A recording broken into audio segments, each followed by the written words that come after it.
Hello, everyone. Welcome to Auntie Derek's Daytime Tea, where we discuss the latest celebrity tea in the news. And we do it live every weekday at 12:30 p.m. Eastern Standard Time on Chatmosa. I'm your host, Auntie Derek, and today is Monday, May 4th, and officially Star Wars Day, so may the 4th be with you. So with me on the mic, I have my fabulous co-host, Gorgeous Moon. Good morning, Gorgeous. Good morning.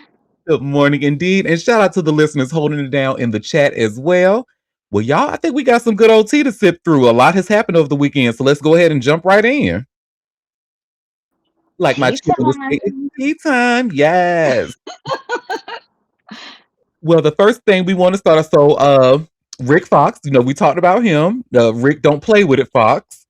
Now, he issued a non-apology yesterday about what happened. And you see where it says here, by way of TMZ, Rick Fox offers fake apology for physical altercation in Bahamas. So let's go ahead and watch this clip here of him and what he had to say about that incident. And really, it's not much different from the statement that we read on my Friday show, where he pretty much saying he's the enforcer. People were trying to bully him, and he's not the one. So let's just see. Let's see him in his own words.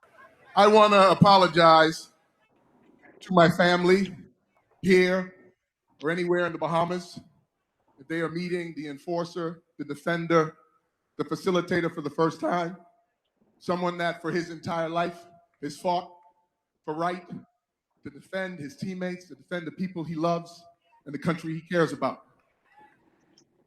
That may not be the most desired first impression. I want to apologize to my team, but I also want to thank them for being there as they've been for the last 4 months. I want to thank them and apologize for not being faster and quicker as I'm getting older. I'll get back in the gym. I want to apologize to you, Carlisle, for not letting you do your job. Yeah. And this nigga think we hoes or something, my nigga. And believe it or not, I want to apologize to the PLP. Absolutely nothing. Look, he did his best Lola Brooke impression. He said, "Look, don't play with it, don't play with it, don't play with it. Come on, baby, don't play with it." Y'all better ask Okay. around about Foxy. He is not the one or the two. And he don't give a fuck. I love that for him. I said what I said, and I wasn't fast. I apologize for not being fast enough to choke your ass out. Do y'all remember the movie Mommy Dearest? I know y'all got to remember that movie. Yeah. So you remember the part where the daughter was like, "I'm not one of your fans," and then the mama said she just reached for her and she's like, "Ah!" That's exactly what Rick did. Rick was like, "Ah!" Oh Lord, he wanted to snatch he wanted to snatch the soul out that man, and I understand. Because buddy tried to play on your top, and you said, "I am not here for it." And he don't deal with bullies, so he like to bully the bully. So listen, he said, "I apologize for absolutely nothing." So if you're looking for an apology, then don't hold your breath, girl. The only apology I'll give it is I didn't catch your ass. Like I'm gonna get in the gym though. Well, Rick, Next if time. I can help you with those workouts, Oh, if you like, I got some free time. You know what I'm saying? Take all your frustrations out all that on gray me, hair. honey. You right there for it. All that gray hair. Honey, take every last frustration you have out on that party out on me. I welcome it. Well, speaking of people who like to take his frustrations out on people, allegedly, Stefon Diggs. Oh shit. Well, he's he started his that trial this morning with the former chef that he allegedly assaulted. And you see where it says here by way of TMZ, Stefon Diggs arrives in court for a personal chef assault trial. So, Stefon Diggs has yet to find a new NFL home, but he'll take up a temporary residence at a Massachusetts courthouse for the next few days. with his personal chef assault trial kicking off today, Monday. The 32-year-old free agent showed up in a suit for jury selection and kept a blank stare as he made his way up the stairs and inside the building. The presiding judge gave background info on the allegations, and a list of potential witnesses was presented. The expectation is that the trial will take two or 3 days. Diggs is accused of smacking and attempting to choke his personal chef over a pay dispute at his home in Dedham on December 2nd, 2025, which he adamantly denies. He pled not guilty to felony strangulation and misdemeanor assault and battery back in February. As TMZ previously reported, the matter was pushed back so Diggs could continue his playoff run with the New England Patriots, which resulted in a Super Bowl loss on February 8th. He was released from the Patriots a month later. So it looks like jury selection happens today. Yeah, that's that on that, honey.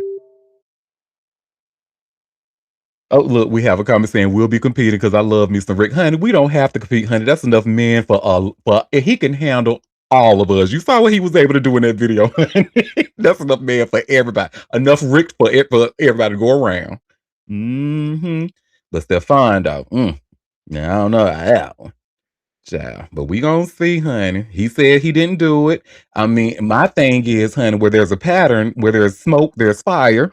And so we have the same type of behavior that was alleged by him. So we said his personal chef did it, and we also know that his ex-girlfriend Mulan Hernandez, I think her last name is Hernandez. If it's not, I apologize. But she was on Basketball Wives Orlando, and she alleged that Stefon liked to hit bitches in the back of their head.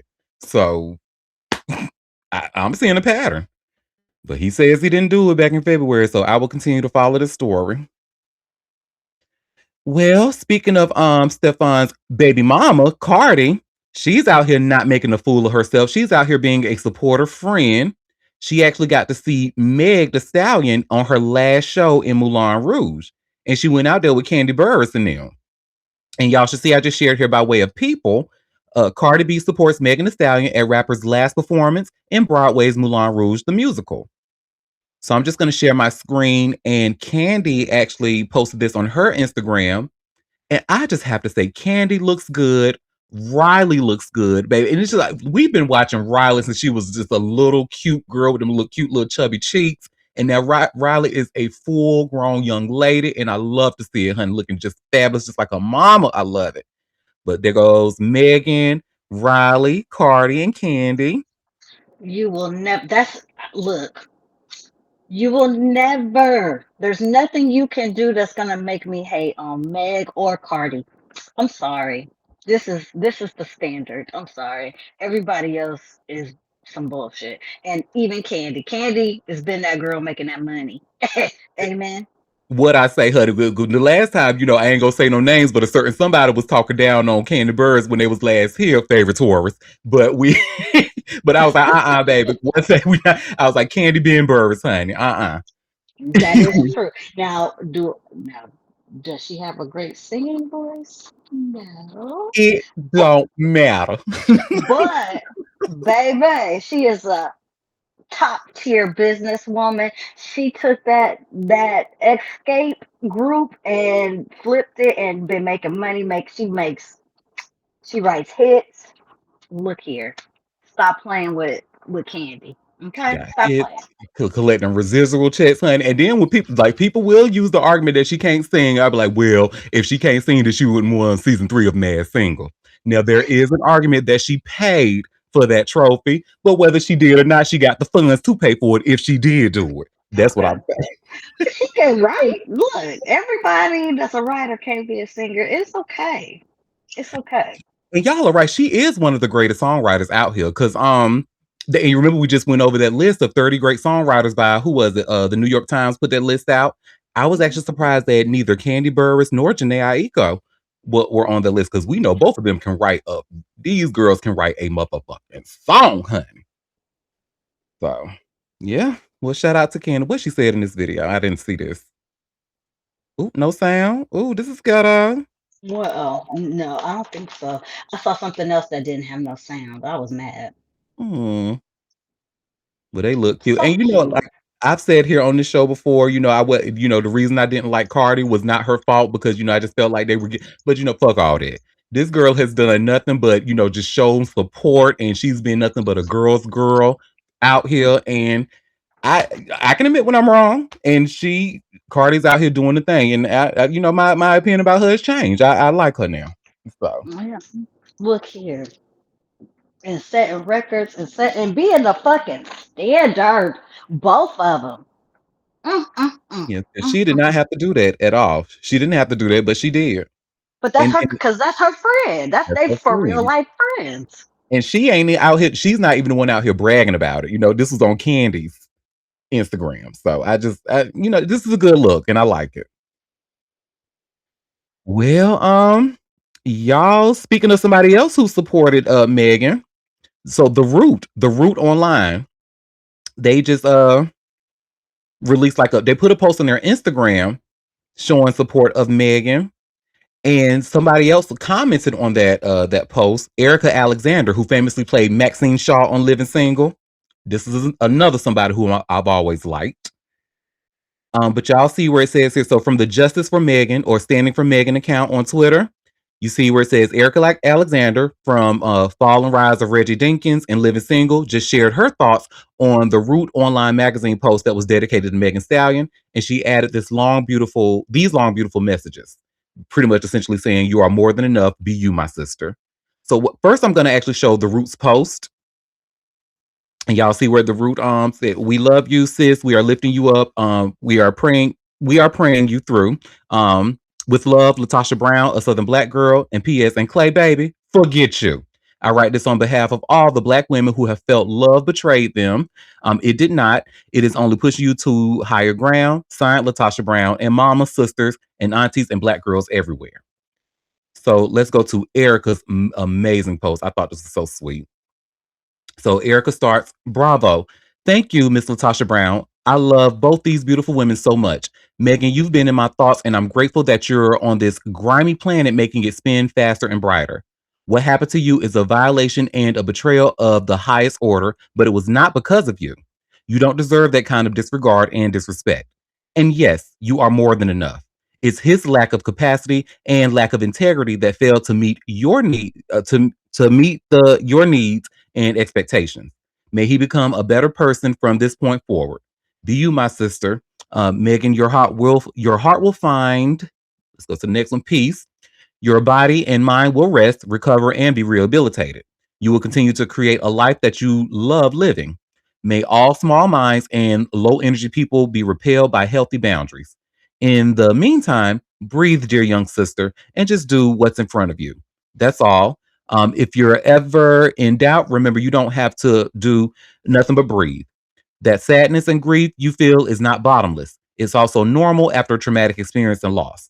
Let time heal and let time heal that ache. I promise you, you will feel better with rest, therapy, support, and time." So kisses and hugs, E. Y'all, I love that. Maxine Shaw, attorney at law, guilty, innocent. Anywho, but yeah, Queen supporting queens, honey. I love it.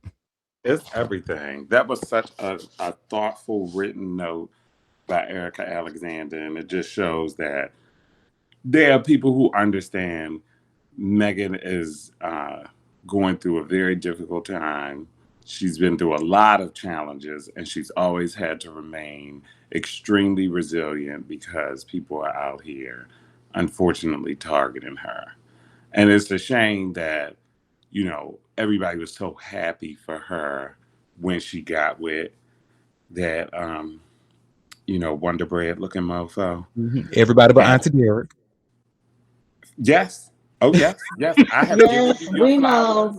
I have given you your flowers. I have made it very clear. You called it from start, and you stood 10 toes down in it, baby. Yes. You was like, I will never support him or this relationship. So I'll let y'all just wait and see, but until then, I'll keep quiet. Look, that's what Lil Kim said when Lil Kim told the Breakfast Club about Nicki Minaj. She was like, "Look, y'all will see. I ain't got to say nothing else. What done in the dark will come to light." Y'all What Okay. was done in the dark has come to light because that Wonder Bread biscuit Not looking even Wonder like Bread. They called him the PBS logo, the which was PBS. No, you know was I'm not even going to do that because PBS has done a lot to educate children, and that motherfucker hasn't done shit. PBS don't deserve that kind of disrespect. Okay, PBS is an iconic logo, baby. I'll be damned, but his ass ain't shout shit. out to PBS. Shout out to yes. PBS. And when he damn followed Drake after, right after, I said, oh, so He you've been followed Drake plotting after. the whole time. The whole time you've been plotting. Okay.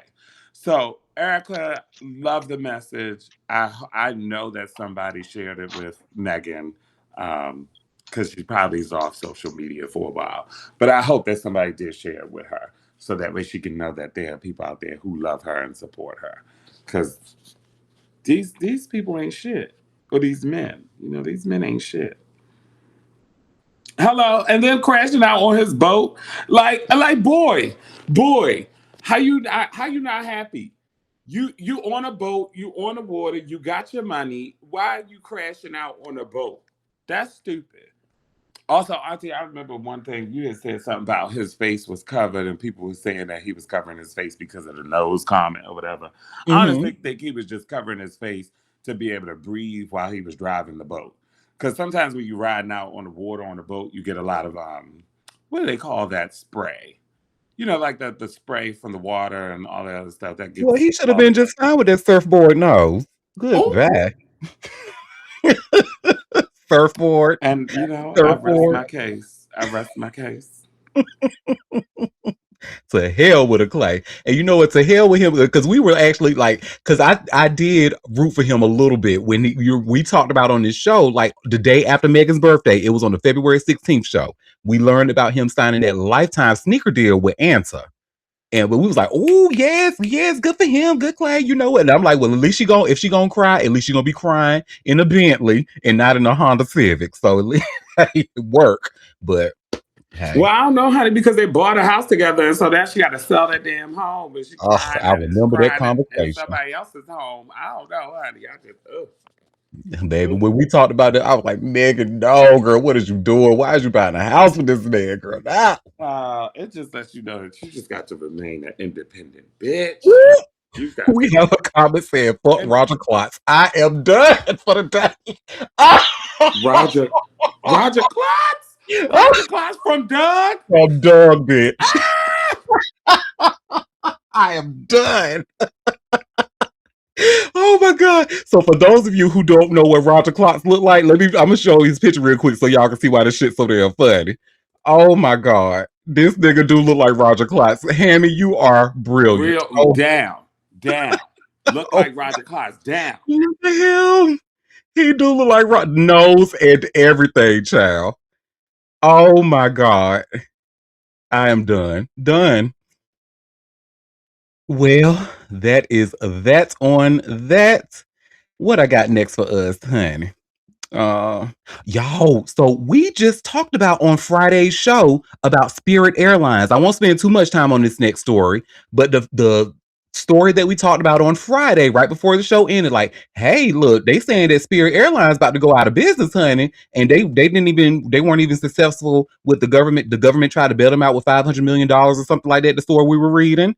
Girl, and then come Saturday, they said, well, bitch, if you bought tickets on Spirit, honey, go ahead and give us a call so you can see how you can get that shit refunded because we are done. We are done as of May 2nd, Saturday. And y'all see where it says here by way of the Yahoo Finance, Spirit Airlines is no more, and now the blame game begins. So of course, you know, there are finger pointing, and then in this article, they mentioned that back in 2022, there was JetBlue, and I actually forgot about that, but JetBlue was trying to do a merger with Spirit, and that didn't fall through. But they were saying that merger could have possibly saved Spirit, saved this from happening, and the government wouldn't even have to get involved. But yeah, it's sad. Really sad. I have flown Spirit quite a few times, and I didn't, even though you pay for each and everything, honey, even down to the damn. Oh, you want premium air? Oh, that's the extra $75.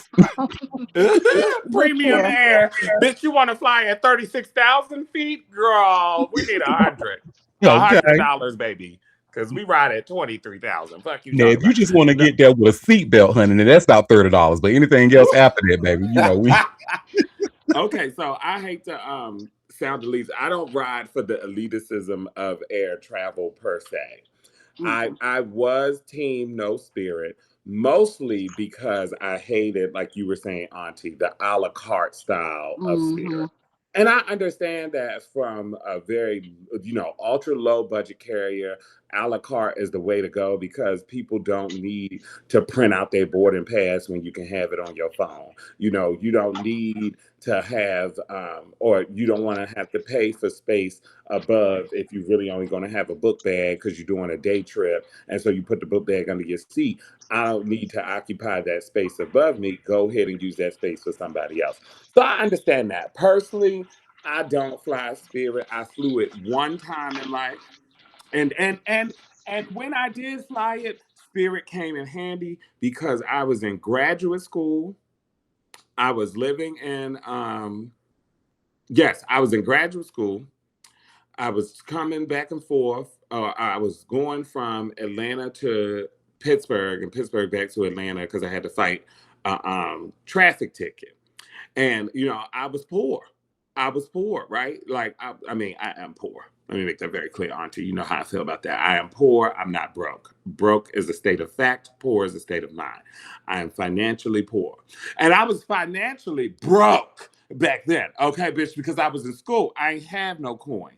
And so I had to get down there and fight that traffic ticket in Atlanta because I couldn't afford to pay it and get points on my license. That would have been worse. So it was like, well, how the fuck I'm going to get down there? Everybody else was charging stupid. Spirit was like, baby, we'll get you to Atlanta and back for $97.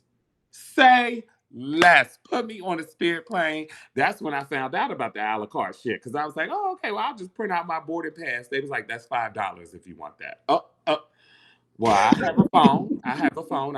I don't need to pay for the boarding pass. I'll just do it on the phone.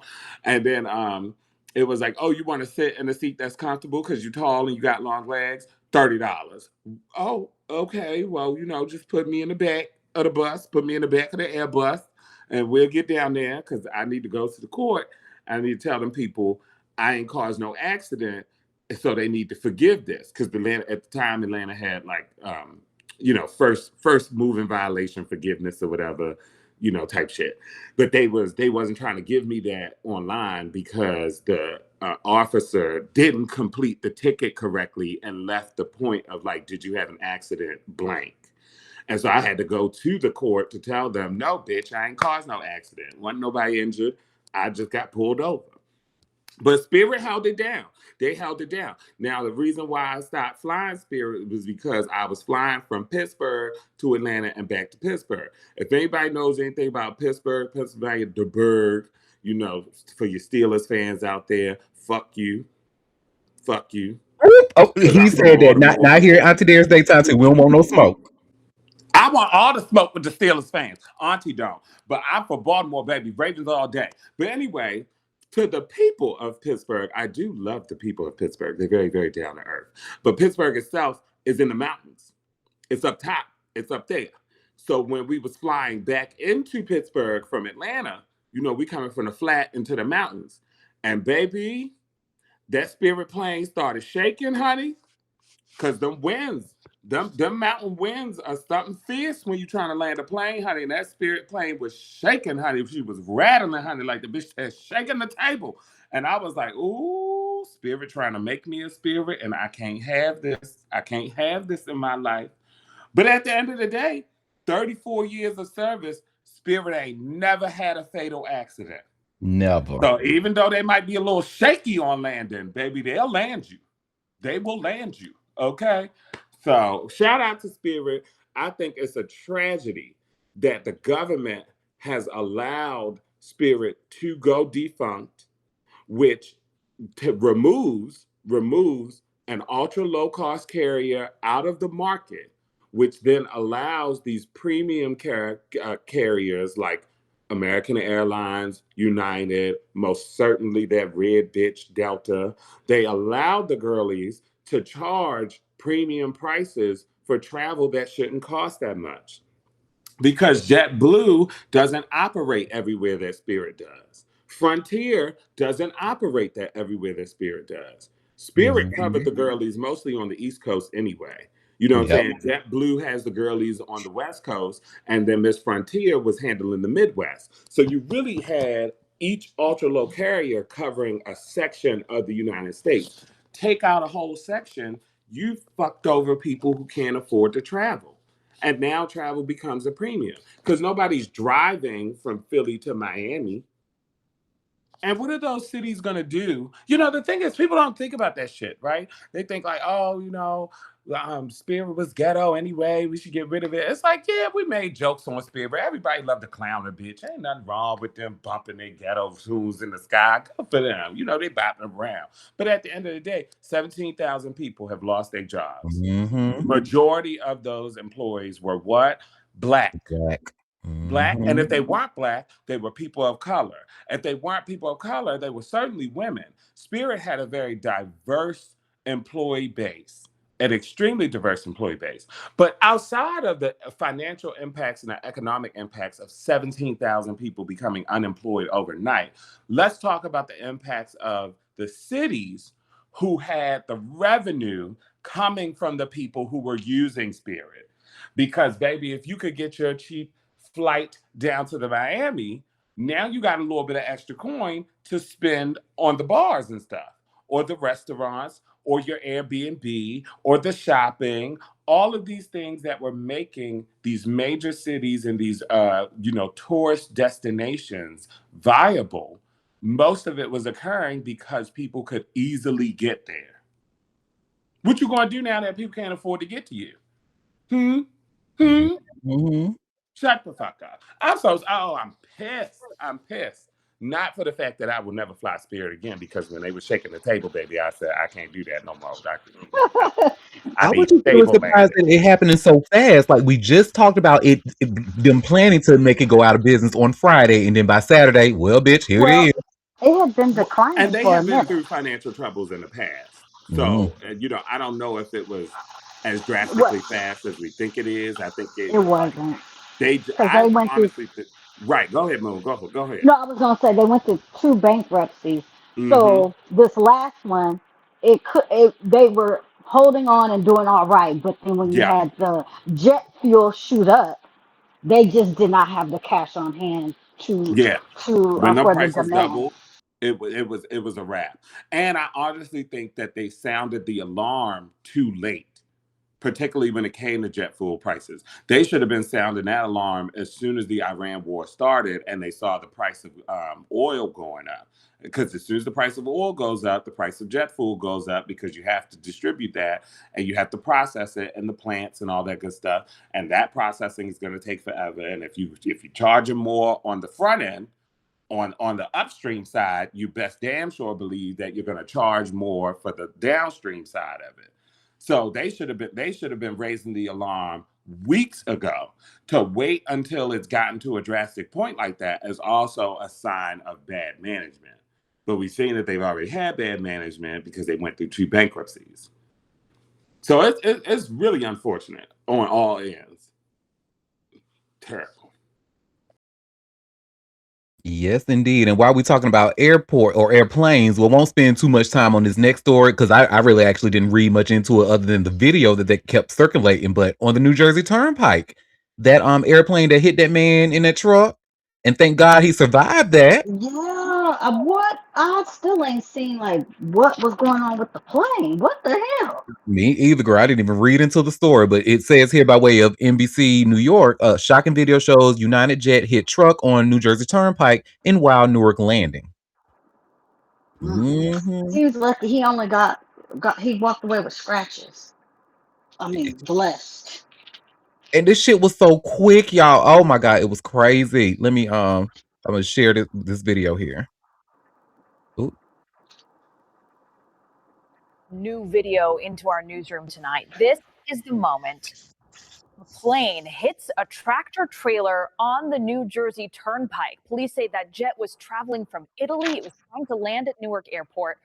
And then you saw there, it came in contact with that truck, also a light pole. This is the second scare involving a United Airlines flight in less than 24 hours. Here's News 4's Charles Watson.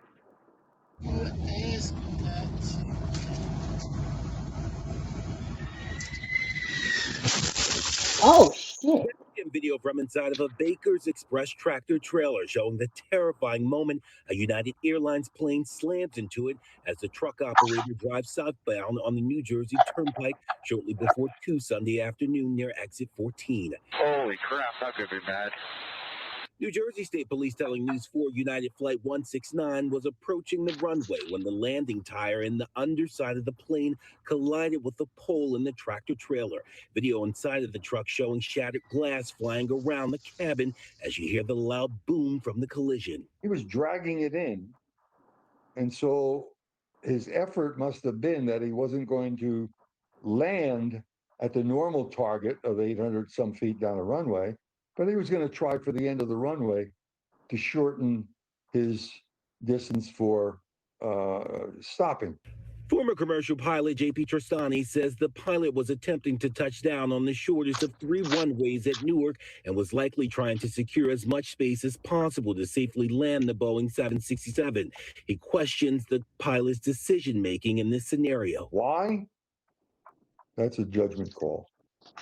Flying qualities call. And the FAA is going to be very strict on that. In a statement, United Airlines tells News 4 in part, quote, the aircraft landed safely, taxied to the gate normally, and no passengers or crew were injured. Our maintenance team is evaluating damage to the aircraft. We will conduct a rigorous flight safety investigation into the incident, and our crew has been removed from service as part of the process. The company that operates the tractor trailer that was struck tells us the driver is being treated at an area hospital for non-life-threatening injuries. They tell us they're grateful he is okay because they say that collision could have been catastrophic. At Newark International Airport, Charles Watson, News 4 New York. It looked like Newark it was Airport. catastrophic. Thank God he's okay. Mm-hmm. Baby, You know, all I he know better is, sue, honey. He better sue. hello, Moon, hello. I was just about to wake it up. That brother better get paid. You hear me? Paid. He needs to get money. Mm-hmm. Yeah. I'm traumatized. I can't work. I thought it's just very scary because it's like, damn, ever since that orange bastard got in the office and then he made that fucking reality TV show in charge of, you know, was it not TSA, in charge of Secretary of Transportation, made him Secretary of Transportation. It's just been accident after accident after accident after accident with these fucking planes. It's like, what the hell is going on? Honey, please believe. We are feeling the effects of white mediocrity. We are, Yes, that Auntie. part. Oh my God, That we part. really are. Thank you for saying it. That part. Well, that's that on that. So, a story that we've been following, that I've been following. Y'all don't give two shits about this man. But remember on the on my December 23rd show, we talked really quickly about DK Metcalf, and there was an incident that he had with a fan where he like kind of yanked the fan, and then he ended up getting suspended for 2 games after that, and then the fan ended up pressing charges. Well, we have an update. DK Metcalf, he will not face criminal charges because of that incident. And you see where I just shared here by way of TMZ, DK Metcalf won't face criminal charges for fan incident. Well, DK Metcalf is in the clear following his December 2025 fan altercation, at least criminally, because officials announced Friday they will not pursue charges. The Wayne County Prosecutor's Office released a statement to local media explaining the decision, saying the fan in question did not appear injured, nor did he seek any medical attention after the incident at the Detroit Lions versus Pittsburgh Steelers game on December 21st. They added the spectator, Ryan Kennedy, left his seat with the Metcalf jersey in hopes of getting an autograph. But when he leaned over the front railing, he said something to the receiver. During the interaction, prosecutors described Metcalf's actions as a shirt grab and a push, not an attempted punch. The Pro Bowler can't put the matter behind him just yet. Kennedy is seeking $100 million in a civil suit, stating defamatory and life-altering claims were made about him after the incident went viral online. Former NFLer Chad Johnson, or Ocho Cinco, said on the Nightcap podcast he was told Kennedy uttered racial slurs and made a derogatory comment about Metcalf's mother, which the fan passionately denied. Metcalf was handed a 2-game suspension as a result of this interaction. I don't know about y'all. $100 million, motherfucker, please. Look, we have a comment saying, was it a white fan? If so, good for him. Yes, it was indeed a white fan, and this is why I believe. Now, I usually don't believe shit that come out of Chad Ocho Cinco Johnson's mouth, but this I believe here, honey, and I very much believe this sports fan who are known to be, especially the white ones, are known to be very racist towards the players and saying some racist shit, said some shit that got his ass clapped up. And probably said something about his damn mom. He probably would have let the racist comment slide, but I think he started talking about his mom, and that's what made him allegedly put hands on his ass and yanked his ass. So, look, what Whitney Houston say? Watch what you say, baby girl. Watch what the fuck you say. Now that's one thing. You say something racial, yeah, we might let you skate on that one. But something about our mama? Oh, bitch, I'm gonna show you something. I'm gonna show you something real quick. Hold on. Not about my mama. Yes, honey. And he talking about $100 million. Bitch, you don't sit your stupid ass down. Yeah. Well, honey, so on our March 6th show, we had a conversation about Real Boston Richey and his girlfriend, Tatiana Chanel. Just to kind of bring y'all up to speed, Tatiana Chanel alleged that she was in some risque videos that was recorded while she was underage, and she was dating Real Boston Richey allegedly while she was underage. He ended up sending these videos to other people, and she felt the way about that and saying, "Hey, you're sending basically child porn to people because I was underage in these videos." And she's alleging that his record label tried to do a campaign against her to defame her. So to catch y'all up to speed. And in fact, I actually have a video that I clipped. We're just gonna watch the clip really quick from that show. Give me 1 second. Let me share my screen. And, she's former girlfriend Tatiana Chanel took to social media to put Epic Records on blast. In a post on her Instagram story, she accused the label of holding a meeting after learning that the rapper had allegedly shared an explicit video of her with others. According to her, the alleged video was filmed while she was underage. A few days ago, you all held a meeting after it was brought to your attention that your artist shared a sex tape of me when I was underage to other women. She alleged, as seen in the screenshot shared by Watch Live Bite, rather than addressing the seriousness of that behavior, the response seems to have been to initiate a smear campaign against me. The situation deserved to be handled with accountability and maturity, Chanel continued. Your artist clearly needs real help. To be very clear, this information is confirmed. I am in close contact with someone from the team who was present in the Zoom meeting at Epic Records where the situation was discussed. Briefly, Real Boston Richey's former... She said, baby, she got receipts. She said she knows somebody who was present at that Zoom meeting. So before you even try to deny it, I got receipts. Well, now that we're up to speed, so I shared that to remind y'all of who Tati Chanel is, because Tati Chanel has actually come out with some other allegations saying that, baby, Real Boston Richey is a bottom. He's a straight man who happens to be a bottom as well, honey. Multitasking. He likes it up that ass, and he likes it deep, honey. Allegedly. Deep. Well, girl. he liked the G spot being hit. Work it out. Technically, the G spot is only 2 to 3 inches in. Ooh, so that means if she working with a 9-inch strap, honey, he'll probably busted it up about 3 times, girl, with that math. Anyway, y'all see where it says here by way of all hip hop, Real Boston Richey denies ex-girlfriend used a strap-on sex toy on him. We have a comment saying, bitch, me too, he ain't special. Exactly. I probably don't even know how to clean properly. I know it smells crazy in there. Allegedly. Anyway, so this starts. Real Boston Richey found himself in the uncomfortable position of having to publicly address intimate allegations from his ex-girlfriend after she escalated their dispute on social media over a new song.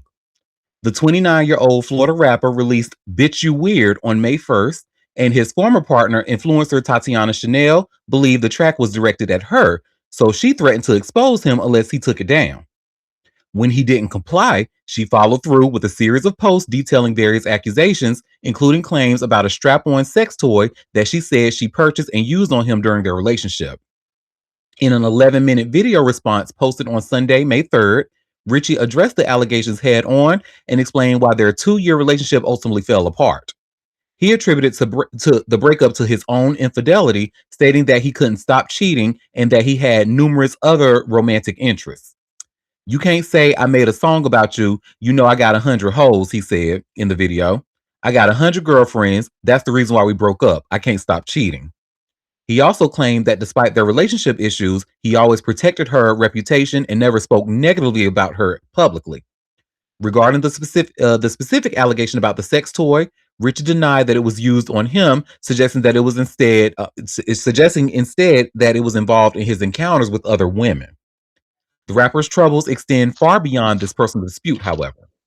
Tatiana Chanel previously accused him of choking her outside at a Houston nightclub in March 2025 while she was pregnant, leading to a felony domestic assault charge that he's currently facing.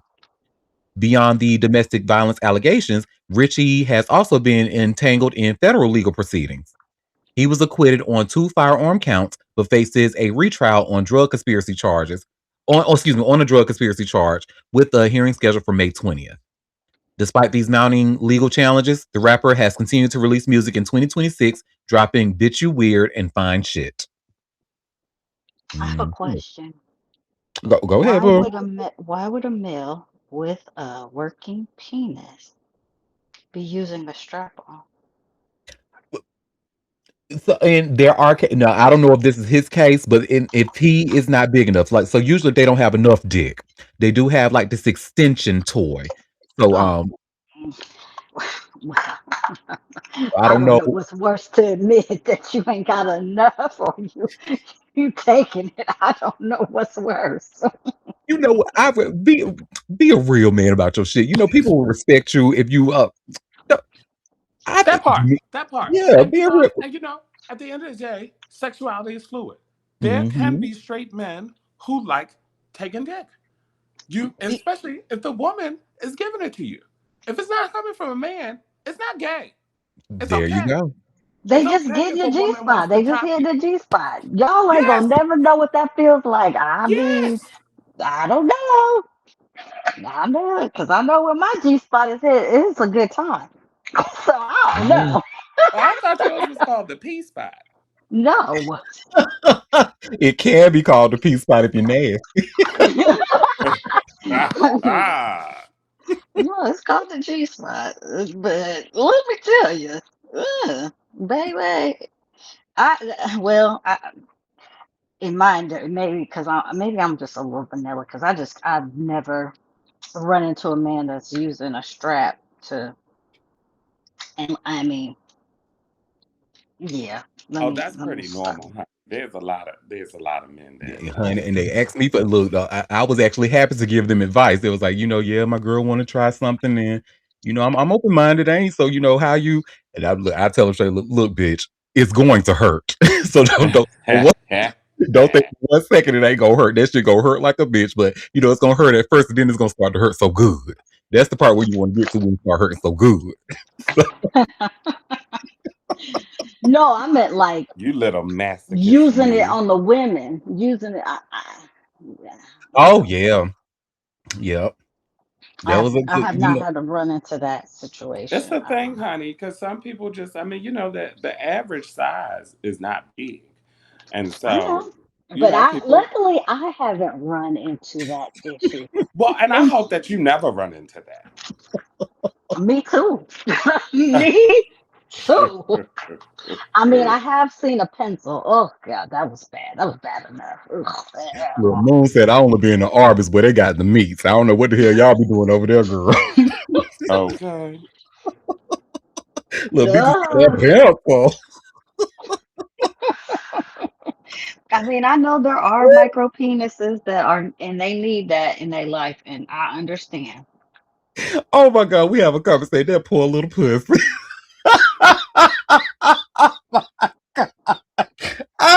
Y'all are terrible. Wait. Yeah, a pencil. Yeah, it was horrible. It was bad. Yeah, Oh it was God. bad. A pencil penis is. There's only been two bad experiences that I've pencil and a dude that was like a rabbit. Oh God. Who, Ray Oh. J? Let me stop. Oh, no. We saw honey. Ray J, her that is honey. That is the hair, from that story from the tortoise and the hare, honey. He was the hair, honey. He finished first.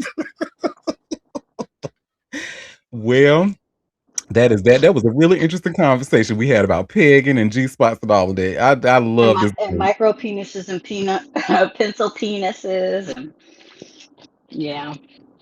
Yes, honey. And my thing is, honey, if you have a micro penis, you just need to prepare. Like, if you ain't got no money, you just need to prepare to just kind of sit out the conversation. Because ain't nobody gonna tolerate that little bit of shit, honey, without no damn money. Or you get you a strap. Or one of the straps, yes. Yes, that would be a necessity for your life. I can see that. We have a question. What about tall men with big feet who are not up to that theory? Honey, and then we have another comment saying, example, Shaq. Girl, we heard about Shaq, honey. Oh, Shaq is tiny. Woo, child. Allegedly. We don't need to be getting sued. Allegedly. Right. Yes, Shaq is tiny, allegedly. They said all their weight went down to his feet, honey. Ain't leave none for the ding-a-ling. Oh, wow. I've heard the same thing, too. We have a comment saying, I need flesh in this hoo-ha, not microplastics. Okay. Well. I almost choked. Oh, my God. Or silicone. Oh, my word. Oh, my God. Y'all are hilarious. Well, y'all, let's get into some ghetto shit, honey. Deiondra Sanders. Oh, yes, girl. I was asking the same thing, Moon. I was like, well, we haven't entered the ghetto shit already. I thought we was here. Well, okay, let me get into ghetto some, can this be? Even more ghetto. Let's get into some even more ghetto shit. The Burruss currently? Mm-hmm. Yes, honey, because we have Deiondra Sanders and Jacquees. So those two names alone should already tell you where the story is going to be headed. Y'all should see where I just shared here by way of hot new hip hop. Deiondra Sanders responds to. Who is she? Is she somebody? Sanders' daughter. Let me just confirm before I She got with him? Girl was fighting over him, honey. Was fighting Floyd Mayweather daughter over for some black toenail Jacquees, honey. I couldn't believe in my damn self, but okay. What is going on? See? This is why these niggas be having the audacity if they do. Why y'all doing that? For that little shorty, that little elf. The hell? And girl, and yes, so I was correct. Girl, you know who your daddy is? Girl, you could have. Yes, but he was D. Sanders. Look here. Girl, Jacquees? That girl.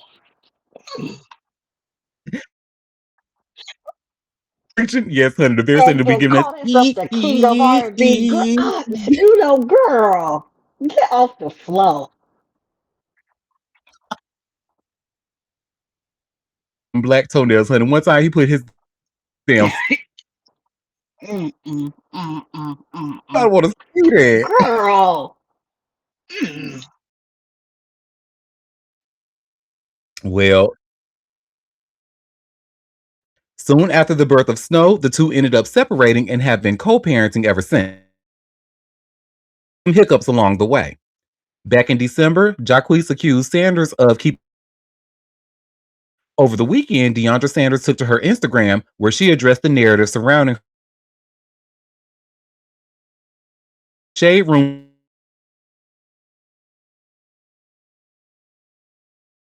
Jacquees claims the only time she refused was due to a situation in which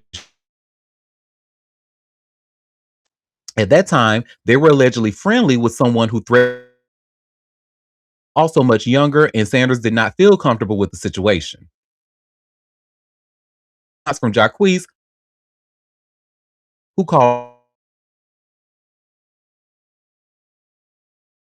"We've been good. I'm tired," he wrote. This sparked a response from Sanders, who would eventually get into it with various users in to set the record straight, alleging that she has been a good mother. When commenters told her to set the record straight, Jacquees is yet to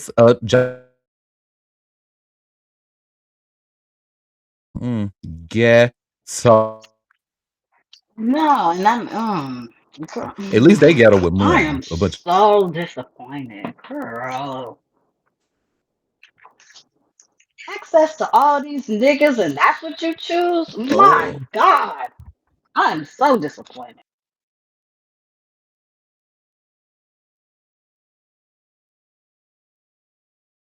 I can find She girl. was what that girl fighting over she was getting into it with one of them YN somebody baby. Ain't she wasn't she arguing with one of them too?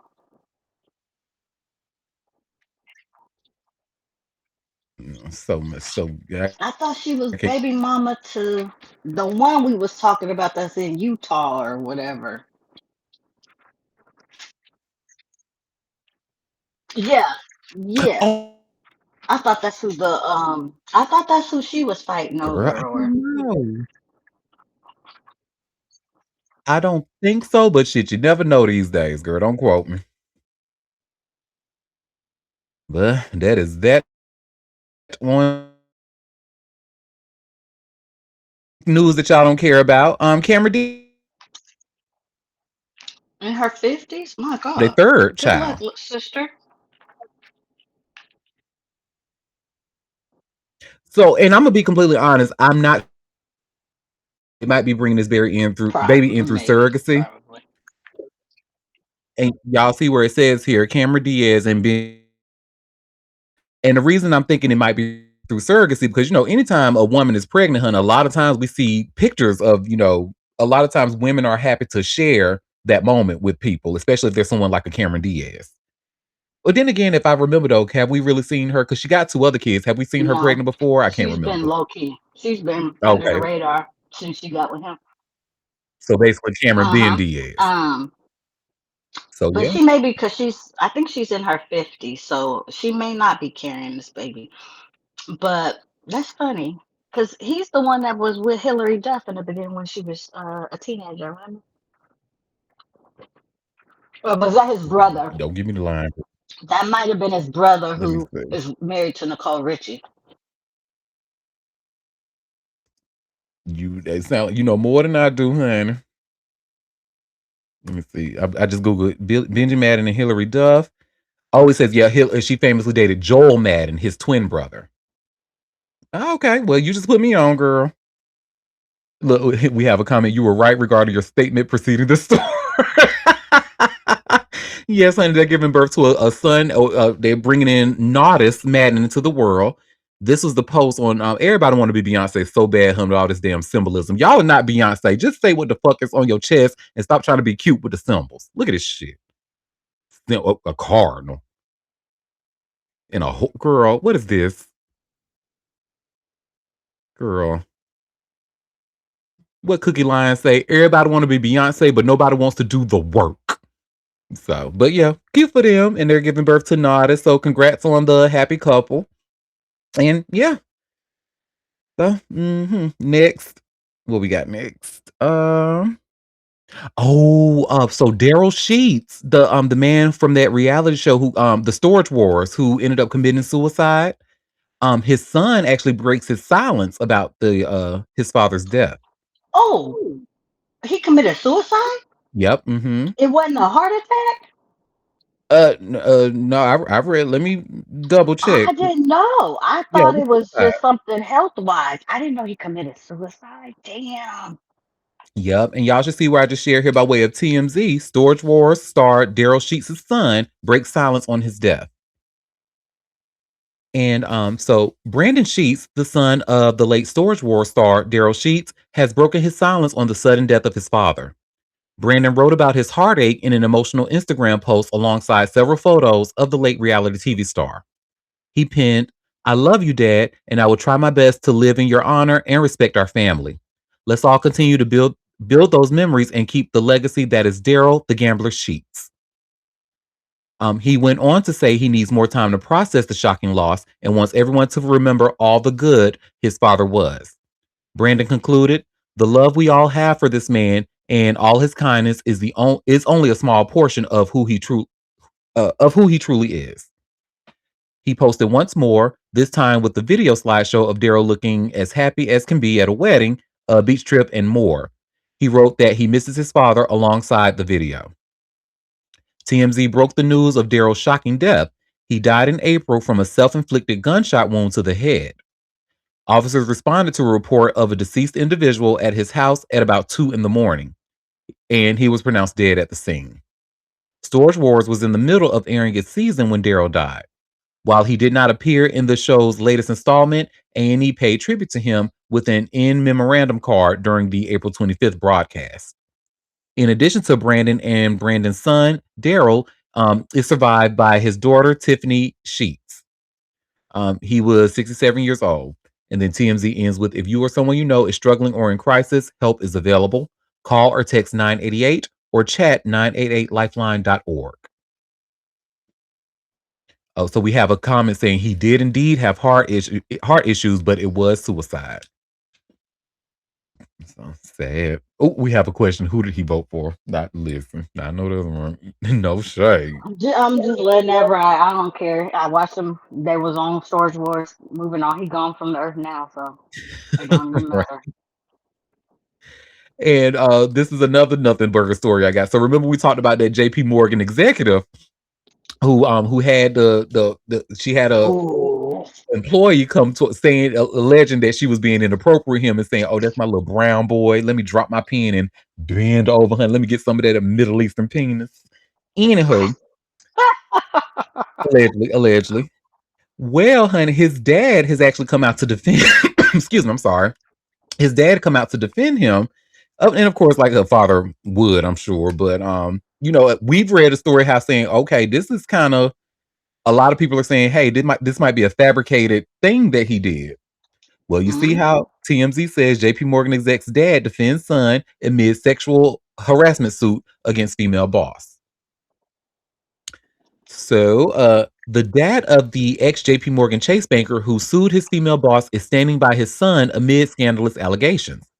Last week, the senior VP, identified only as John Doe in the suit, accused Laura Hagini of allegedly drugging him and pressuring him into non-consensual and humiliating sex acts. On Sunday, the plaintiff's dad told the New York Post that he didn't know anything about his son's lawsuit, saying he didn't want to talk to us or anything. But he stressed that he still had his back, adding, "He's my son. He's a good guy."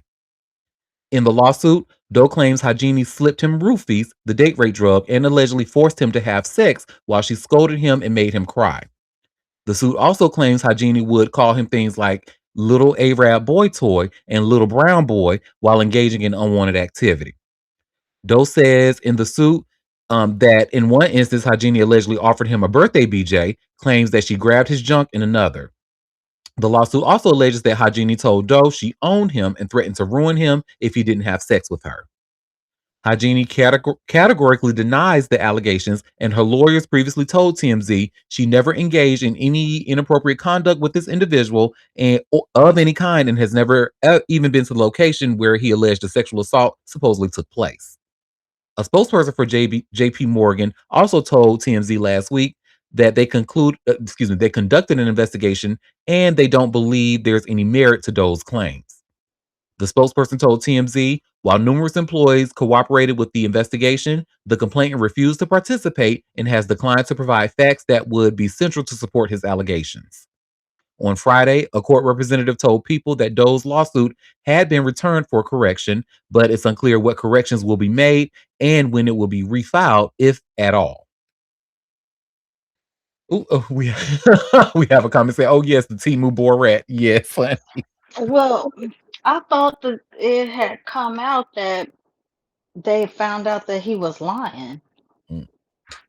Well, I think if I remember correctly, but don't quote me, I think we read that coworkers were saying that he was lying, and the investigation conducted. There's really no merit to his claims, probably because he's alleging that she assaulted him at a place that she wasn't even at.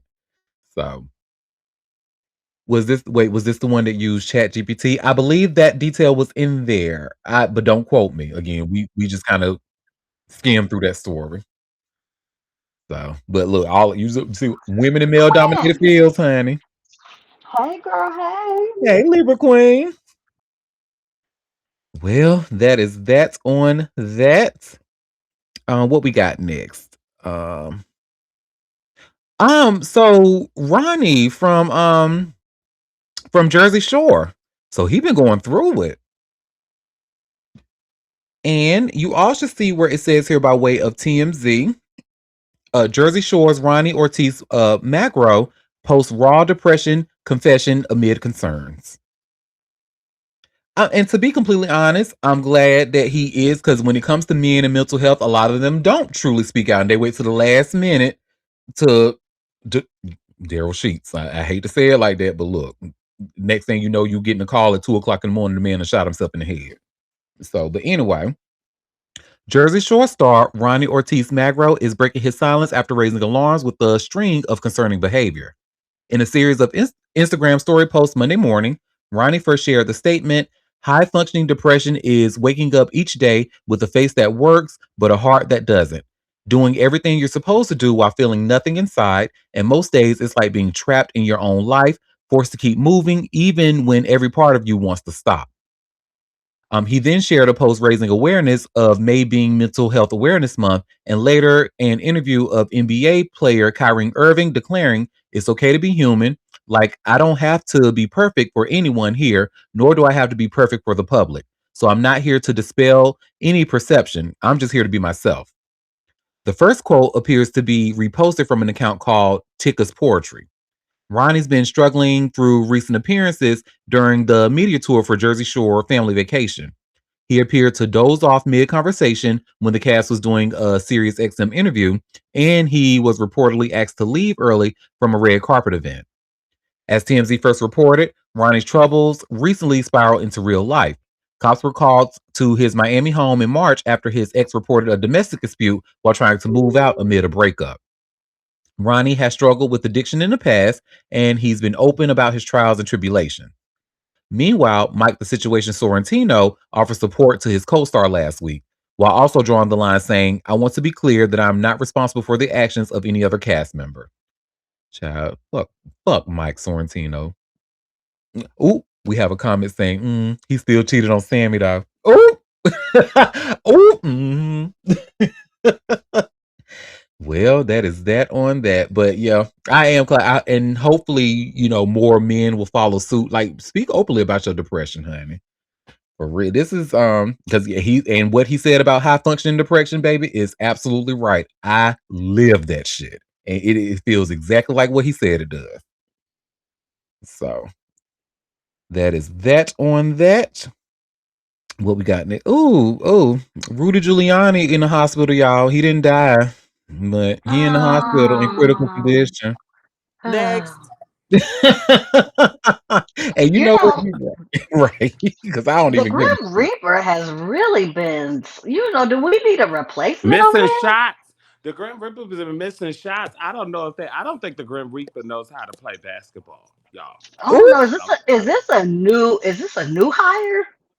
We might need to introduce them to another sport that they are familiar with. Maybe soccer. Maybe it's a new hire, cause Or what the hell? hockey. Maybe Quidditch. Hockey. We should introduce the Grim Reaper to hockey. Look at the scythe. The scythe looks just like a hockey stick. I think Ooh. the Grim Reaper would be fucking phenomenal at hockey. And then maybe, just maybe, the puck would start hitting these old motherfuckers right where they need to be at. Hockey. That's the new sport for the Grim Reaper. Or we got a Timu Grim Reaper. I don't know. I don't know. Mhm. Or Well, hockey. Try hockey, yeah. So, you know.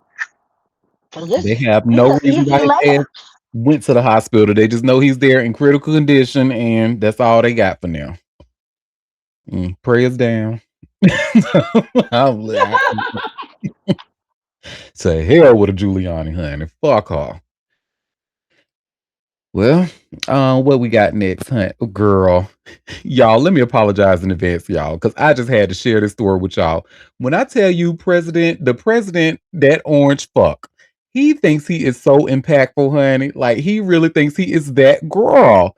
And he said, because the YMCA, he's the reason that the YMCA got its first number one. Y'all know that hit song by the Village People, YMCA. He's a It's fucking idiot. because of him and his little dance, honey. That's what made the song go number one, is what he's saying. It's been around for 50 fucking years. And you Hmm. and you thinking, oh God. Hey, I don't understand why we have to keep dealing with his shit. girl. And unfortunately, what we stick with, this is year one. We still got 3 more. Like, girl. But y'all see where it says here by way of TMZ, Donald Trump suggests his dance moves made YMCA popular again. So this is about a quick 40-second clip, honey. 40 seconds too long if you ask me. But let's just see what his stupid ass has to say, honey. We got to listen to it though. Say what? We got to listen to it though. Yes. We can't watch it with the caption on. Let's listen to what he got to say. But no. No, she's done a great job, but Yeah. she hates it when I do the thing on weightlifting. She says it's so unpresidential. And she hates when I dance too at the end too. She hates when I dance to what's sometimes referred to as the gay national anthem. You know, she hates it. You know, that song was number 5 32 years ago, and it went to number 1 32 years later. There's never been anything like it. Never hit number 1. It was number 5 It ain't 32 hitting years number ago, and it one went to number now. 1 for months during the last months of the game. We love that song. It's not no. It ain't been number one. No. What are you talking about? So I did want to do a little fact check. And so I went to Google AI and had AI put this together for me. So it turns out, so he wasn't right about it, was because it was never number 5. It actually did hit number 2 on the Billboard Hot 100s in early 1979. What beat them was I Freak Out, and then Rod Stewart's Do You Think I'm Sexy? It did say though, it had a resurgence in 2024, 2025. It resurged to number 1 on Billboard Dance Electronic Songs. Well, you may not care, Libby Queen, but we're not a show about misinformation like our president is. So we go clear that up here. Oh, number 1 on some obscure ass measure. Okay, it was number 1 Well, in hold the on, Mo. top Hold on. 100. No. So the Billboard Dance Electronic, rankings, that's not obscure because Beyonce has been on there too. Hello, that's what I was about to say, bitch. Yeah, so we can't say No, it's obscure. And the it's thing still is, obscure. I don't have a hate for the song. The song is great. No. And it should have trended back in the day when it first came out. I have a hate for the human that uses that song consistently. I don't have a problem with the song either. And again, no one True. is You checking did not. for the electric whatever, except for people who like that. No one's checking for that. That's not in our pop culture that we measure good things by. I'm glad Beyonce made it over there too, as she should, because she had a dance song. But again, he's rolling it out like he made that song number 1 in the Billboard top 100 of pop culture. No, bitch. No. Right. Let's drill down the facts and what's really going on and the delusions that this motherfucker thinks he's doing. And if I'm reading this correctly, it appears that the number one wasn't even in the U.S. It says Oh, see, it's even crazy. international. It was topped in UK, Canada, Australia, Germany, and more. Exactly. You know, a narcissist gonna be delusional. Okay. The hell with that hemp man. Ugh, girl. And now I can't even listen to the song and have warm feelings about it no more because he sold it. Yep. Y'all, so we have been reading about a lot of stories about people like suing people's estates lately, right? And this next story is no exception. Like Greg Biffle, who was I don't know who he is. All I know is that this man he drove for NASCAR, and I think he died due to a plane crash or something like that. Oh yeah, this article. But you see where it says here by way of TMZ, Greg Biffle's estate sued for $30 million over fatal plane crash. Girl. So Thanks. Greg Biffle's estate was hit with two multi-million-dollar wrongful death lawsuits stemming from the tragic airplane crash that claimed the life of the NASCAR great and 6 others. The estates of Dennis Dutton, who was piloting the Cessna Citation II, and his son Jack filed the suits earlier this week in Iredell County, North Carolina, claiming Biffle was ultimately responsible for the fatal accident on December 18th. The lawsuit alleges the crash was caused, at least in part, by inadequate maintenance and upkeep, which the Dutton estates claims fell to Biffle as the aircraft's owner. Of course, the light corporate jet crashed just minutes after taking off from the Statesville Regional Airport, erupting into a ball of flames as it impacted about a quarter of a mile before the runway they'd just taken off from 10 minutes earlier. The plane experienced issues almost immediately with cockpit voice recorder data indicating a thrust issue during the takeoff roll. Sadly, the decision was made to press forward with the flight. Preliminary information suggests that the lack of a qualified co-pilot may have contributed to the tragic outcome, as no one other than Dennis Dutton was rated on the Citation II, despite the fact that Jack and Greg were licensed pilots. The National Transportation Safety Board has not yet released its final findings. The Duttons estate are seeking $15 million for each of the 2 lawsuits, totaling $30 million. I'm gonna follow this story because I'm interested to see how this turns out. Like if they're gonna get in, because what I'm understanding from this story essentially is that because they didn't, pretty much do everything they can, cross out all the safety checks, and they ended up, proceeding with their flight anyway, and it ended up crashing. They feel that the person's responsible because they feel that a co-pilot could have prevented, woulda, coulda, shoulda, shit. Yeah, I guess we'll never know, but I'm definitely gonna follow the story. Look, and all this is teaching me is if you find out somebody ain't following the procedures, all going around, don't get on that flight. So that's what happened with Aaliyah. That's what happened with JFK Jr. Look here, you ain't following procedures, I'm not flying. That part. It's too heavy. Shouldn't bring all that luggage. Baby, y'all go ahead. I'm not going. I'll wait. And I ain't getting on no ship, so don't even ask that. If I can't get there by train or a car, then what you mean a ship? Look here. I'm not doing y'all they taking too many cutting corners. It's a miracle that these little planes go up in the air anyway, okay? And stay up there. And then y'all want to play around. Please. Be fucking for real. Well, while we're talking about plane accidents, and unfortunately, this was the next story is about a helicopter accident, that famously took Kobe Bryant and his daughter's life. Well, Vanessa Bryant, in honor of this, she has actually given out $500,000 in scholarships, to honor her daughter Gigi on her birthday. And you all should see where I just shared here by way of All Hip Hop.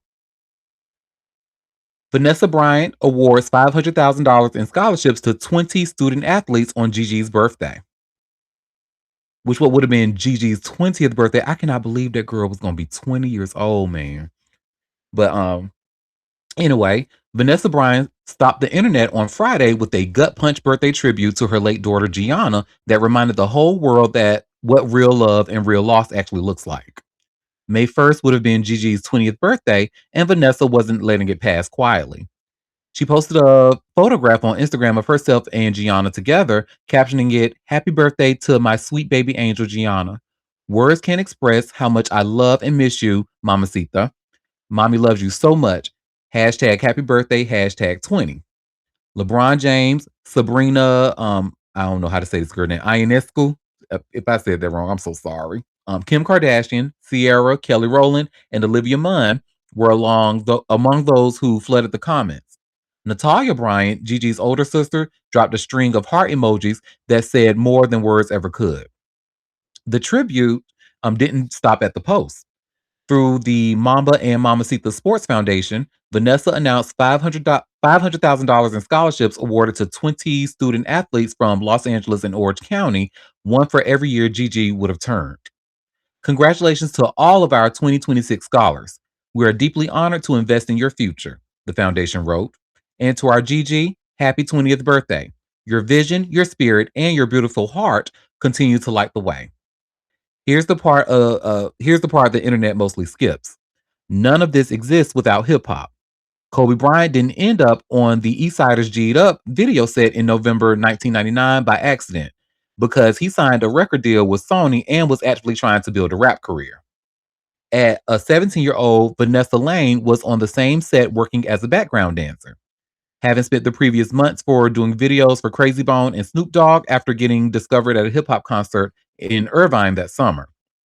Kobe was 21 and couldn't stop looking for her between takes. The first date was November 28, 1999 at Disneyland, and 6 months later, he proposed. In a 2013 Instagram post marking their anniversary, Kobe wrote, 20 and 17 years old when we met, we have actually grown up together. A true honor and a blessing. Ti amo Queen Mamba. The rap album that first put him in that room, Visions, never came out. LL Cool J told Entertainment Tonight he talked Kobe out of it in the parking lot, laughing as soon as he recalled telling him, "Come on, dog, that's not what you need to be doing." Kobe kept the basketball. He kept Vanessa too. I just have to say, LL Cool J, baby, thank you so much for your services because some of us remember.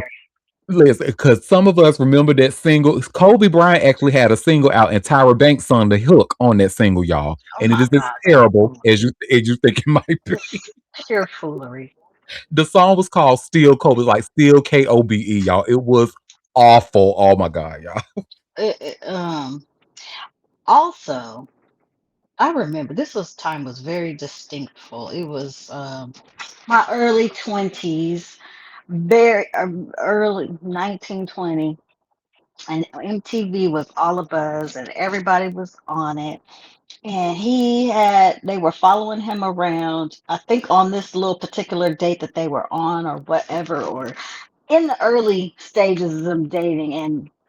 And he said something, and this is why I stopped liking his ass from that point on. It was like he said something slick, like, um,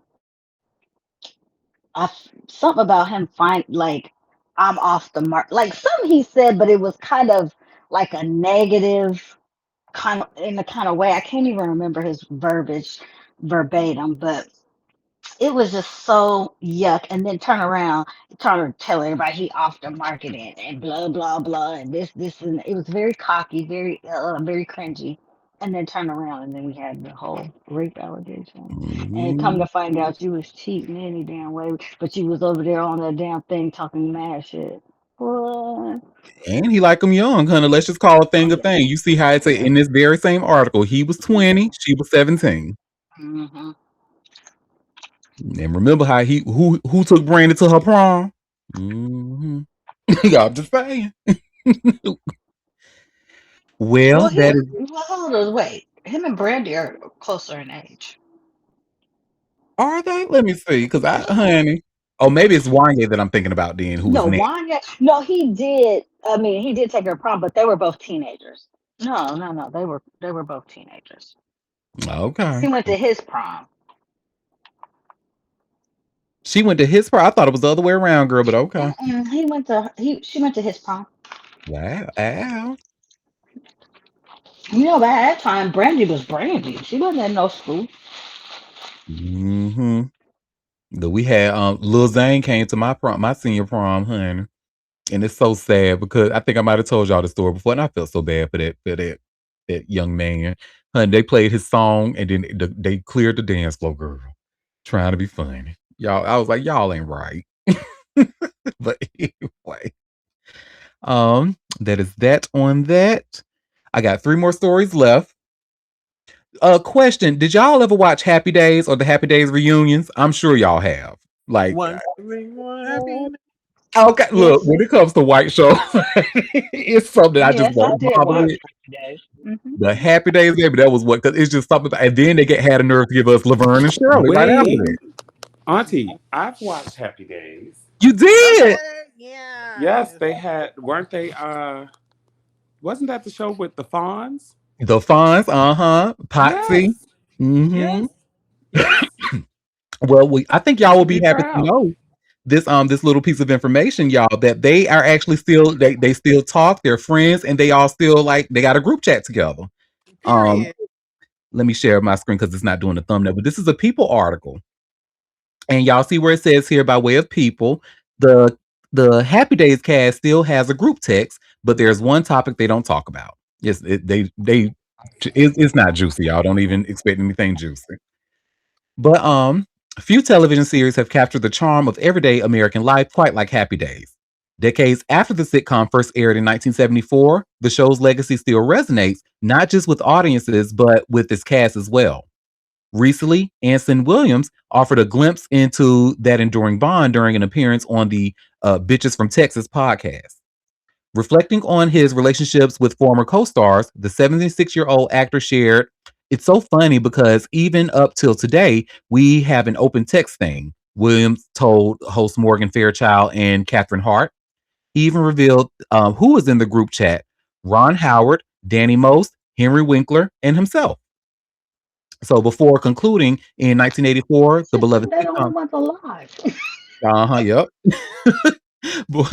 So before concluding in 1984, the beloved sitcom spanned 11 seasons and 255 episodes. At its heart were the characters brought to life by the tight-knit ensemble: Howard as Richie Cunningham, Winkler as Arthur Fonzie Fonzarelli, Williams as Warren Potsy Weber, and Most as Ralph Mouth, excuse me. While their on-screen friendship became iconic, their off-screen connection has proven just as lasting.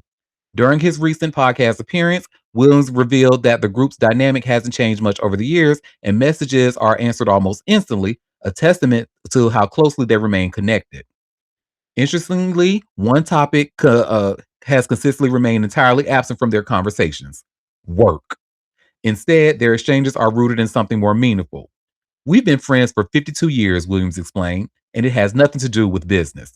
It has to do with friendship. There's a deep, deep friendship." And here go all 4 of that fourth from there. Good for So them. I Because love both this. Laverne and Shirley are now gone. Mm-hmm. And yeah. So yeah, that one of the white shows that we do like. So shout out to this show. Let me just kind of put this on. So And what was the there was also another one. Was it the diner? What was it called? Was it Arnold's Diner? I forget. That wasn't the name of the show. It was called something. When she said "Kiss my grits."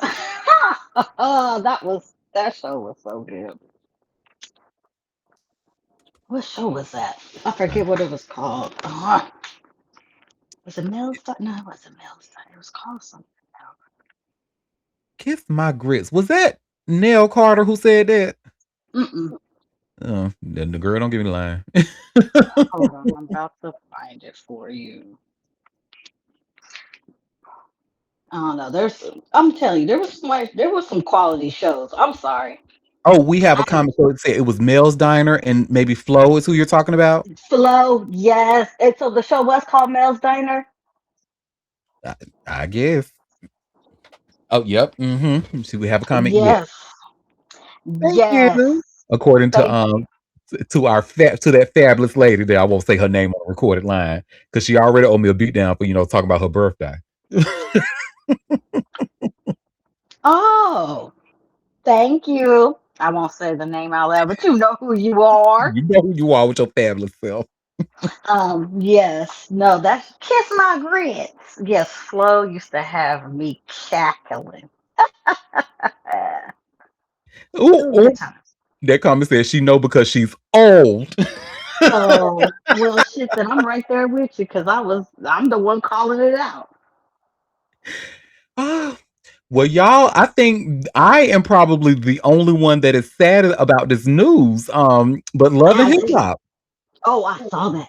The name of the show was called Alice. That's what it was called. I Oh, remember. Alex. Yep. But Love and Hip Hop Planet, of course, is coming to an end, and they're going to be doing a final chapter. And you see where it says here, by way of Hot New Hip Hop, Love and Hip Hop announces the 6-part final chapter. So I think a lot of people are actually celebrating this show ending, honey. I'm not one of them. I was there every motherfucking Monday, honey. And then when they even tried to move the shits to Tuesday and Wednesday nights, you know what? I hated the move, but I was still watching anyway. And to be completely transparent, a lot of it was to support one of the executive producers behind the show by the name of LaShawn Browning. She's been a part of that for a very, very long time. So and LaShawn, that's my girl. Hey, bro. But let's see. It's starts. Love and Hip Hop is a show that made a major impact on the cultural zeitgeist throughout the mid-late 2010s. Since its inception in 2011, the show has taken us to cities like New York, Miami, Atlanta, and even Los Angeles. However, after a 15-year run, the show is officially coming to an end. In a press release, Paramount revealed that a 6-part finale series called Love and Hip Hop: The Final Chapter will be released in the fall. There is no official release date this time. The Love and Hip Hop franchise has always been about the people, the incredible talent who trusted us with their lives, the exceptional producers who poured themselves into every storyline. Love and Hip Hop, the final chapter executive producer LaShawn Browning explained, "Hey, boo." Their dedication is why this franchise resonated for so many years. As we step into this final chapter, we're making sure our ending hits like it should. For our talent in front of and behind the camera, and for every fan who's been rocking with us from day one. Once more for the culture. Love and Hip Hop was a show that featured numerous rap superstars. Cardi B, Joe Budden, Safari, Remy Ma, and many others are considered alumni of the program. Love and Hip Hop has been part of the fabric of VH1 and of the culture for over 15 years. This limited series is our love letter to the cast, fans, producers, and everyone who made the franchise a success and forever changed reality television, said MTV executive vice president Satara Pendleton. This marks the end of an era for reality TV. Love and Hip Hop set a high standard, and over the years, the show has been replicated by various other properties to varying degrees of success. The finale series promises to be a unique retrospective on the series and the influence it had on the culture as a whole. So I think y'all don't have to guess if I'll be watching. I will absolutely be watching this, but yeah, I Yeah, guess all the good things. one good thing they did give us was Cardi B. She was, look here. That's the one time I did watch was when she was cutting a motherfucking fool. I won't lie, Mariah Lynn was entertaining too. Then she went I on love Baddies and did. Honey, she had that iconic song. Once upon a time, long ago, I was a hoe, and I'm a minute.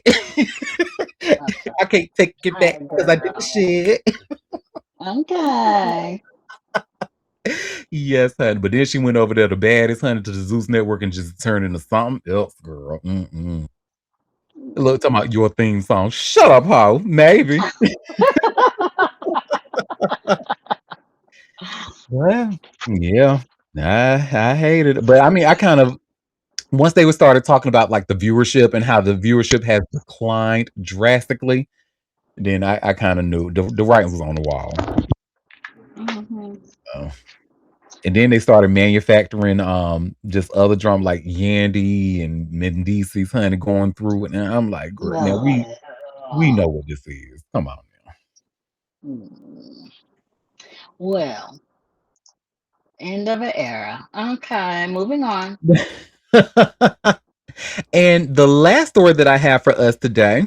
So remember, we were just talking about Run DMC, and I gave DMC, Daryl McDaniel, a shout out saying how he was one of, if not the first rap artist to pose for the No Hate campaign trying to end homophobia in hip hop.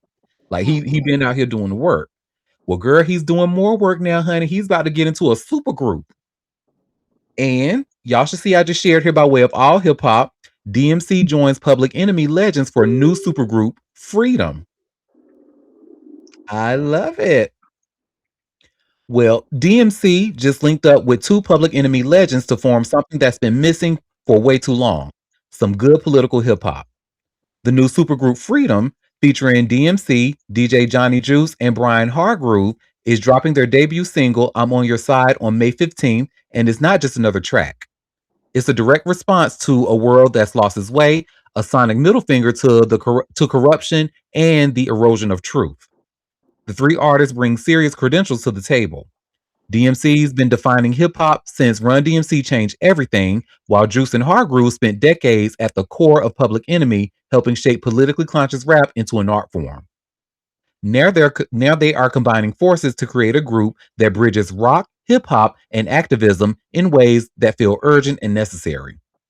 I'm on Your Side is built for a moment when democracy feels under siege and freedom is becoming a luxury. The song captures what it means to reclaim your voice when truth itself is contested territory. It's a rallying cry for people who refuse to stay silent, wrapped in a rhythm that's impossible to ignore. The message is clear. Together, freedom exists. Separately, we're screwed. The music video was shot in New York in a single day, directed by Simon Kinney of Synergy Group Productions, whose portfolio includes work with Pink, Metallica, and Ed Sheeran. An additional shoot happened in Santa Fe with co-director Zay Santos. The result is a visual that matches the song's intensity and urgency. Freedom's also launching a community platform where fans can connect directly with the group's message and grab exclusive merchandise as part of the official launch. So, yeah, again, shout out to DMC. And I haven't heard the song yet. I will check it out and we'll go from. Well, it looks like it's not coming out until May 15th. So, yeah, shout out to him. Well, y'all, that was all the tea that I had for us today. So before we head out, did anybody have any tea that they want to share or any tea that I might have missed? I have nothing Yes. today. Let me Oh, just review real quick to make Madonna got sure receipts. that Madonna. we didn't discuss this. Because, sometimes I had to check out my audio been acting up. I don't know what's been going on. Okay, yeah, I don't see her name. How dare you, Auntie? How dare you? You know what today is. It is B-Gala Day, honey. B-Gala. And we must discuss it, baby. How dare you? How dare I ain't you? discussing shit with that Virgo woman, and I'm gonna tell you why. Because who was it? Just Barbie Ferreira just released to say that she was just in some. They have visual because we knew, there were whispers that she had Renaissance visuals that she just she recorded. Renaissance visuals. Mm-hmm. And then Barbara Ferreira was like, "Yeah, honey, I don't know what happened, but I was there for the video shoot." I said, "You know what? That Virgo woman." Something wasn't right about him. You know she a perfectionist. Something wasn't right. She ain't finna release it. If And it let me ain't tell to you, her liking, if she do release it, Barbie will be snatched up out of there, honey. All of her scenes will be cut. Right, running her damn mouth. She running her damn mouth. Now listen, she who? probably ran her Oh, when damn Nikki because was in it? the NBA timing ran out, so she was able to start running her mouth. Because I don't think she that stupid, but I can guarantee you, Beyonce is still petty enough to be like, "Cut that bitch out my film." Wait a minute. Nicki Minaj was in that? No, girl, we talking about Barbara Ferreira from Euphoria. Oh. Yeah, little thick chick. She was a thick girl on Euphoria. I haven't watched it. Yeah, and then she had got her scenes cut in like the second season. They had cut her out a little bit more because they was like her character really wasn't resonating like that. But Beyonce apparently put her in the thick music video for Renaissance. So for Barbie to release that shit, either that NDA ran out or Barbie just don't give a fuck. And now we seeing why HBO cut her ass out of the Euphoria. What's this girl's name? Let me pull her up. Barbie Ferreira or something like that. Bobby or Barbie? Barbie's like the doll. Barbie Huh? like the doll. Okay. You know, I just be talking crazy. But I'll be damned, Auntie. I don't give a fuck if she don't release the videos. We still need to talk about Be Gay. You can talk about all you want to. I ain't got to do shit but be black and fabulous. Now, You mean this little girl played on Beyonce top? This little white girl played on Beyonce's head? Or is this what we're saying? I don't know if she's fully white. I think she's Hispanic kind of. Yeah, she got some Spanish in her somewhere. She speaks Spanish in her somewhere. Okay. So she's spicy white. Okay, she's still white. Yeah, because she's of Brazilian descent. Yeah, she's the white Brazilian. She looks, if you wouldn't have said nothing, I just would have thought she was a brunette white girl. Okay. But she was in Euphoria. So why do you think she could play on Beyonce's time? What's going on?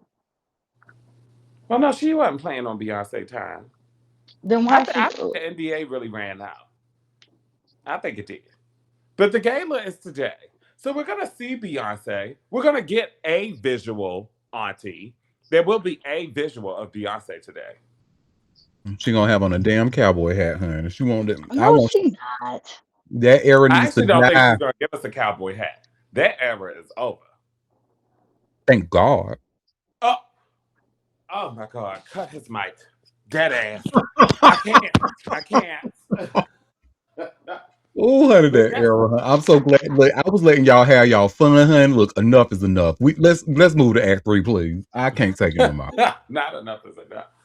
We're gonna get her at the gala, honey. She's gonna give us a cute little red carpet Now number. that she's done doing this, she may actually get to doing the music. Yeah, we might actually get the visuals. Who knows? I don't know why y'all keep voting out for these visuals. Once y'all just clearly she's not doing visuals. You get the visuals at the concert. No, damn that. Because you're not going. Let me tell you one thing about, and this is why a lot of millennial gays love B-Day. B-Day was the very first visual album, honey. Beyonce introduced that concept like we didn't even know such a thing was possible. Oh, you mean you got a video for every song on the album, girl? Even the bonus tracks? Oh, wait a minute. So then that's been what she's been giving us. B-Day. B-Day was a fucking slag. Hello, wake that shit up. And it's just like now, I don't know. I blame their husband. I don't give a fuck, man. Him and his damn boss. Hey, what he got to do with it? She is her own person. She do her own music. He ain't running that. He absolutely has nothing to do with it, but any reason that I can use to blame him for anything. Leave him alone. I would blame him in that damn weed. Gonna give him all his life he had to fight. Leave him alone. Matter of fact, no, I ain't gonna blame. I'm gonna leave him alone. You know how I'm gonna mess with his co-partner, that messy Desi. That's who I'm gonna come for. It's her fault, allegedly. She the problem. Allegedly problem. No, Beyonce said, I gave y'all visuals. Y'all get these visuals at these concerts. It's interactive. Y'all do the visuals. I do the visuals. We all visualize it. Talking about some, you are the visual. Ooh, girl, you just like a dude. Oh my God, just playing in my face. Oh, girl, honestly, she ate that up though, bitch. I ain't even gonna lie. She ate that shit up when she said, "You are the visual, baby." Okay. And I didn't even know she said that, and I'm talking like that. I legit did not know she said that. She sure did. In concert at the Renaissance Park. You know, I was looking into your statement because you're right. She did make a anthology video album for B-Day, but I don't know if she did a music video for every song on that album, including the bonus tracks. I think she did it for every song on the originally released album, but not necessarily for all the bonus tracks. The bonus track, well, not like Worldwide Woman. No, she didn't have one for that one. Yeah. Yeah. Which one? She had one for Flaws and All.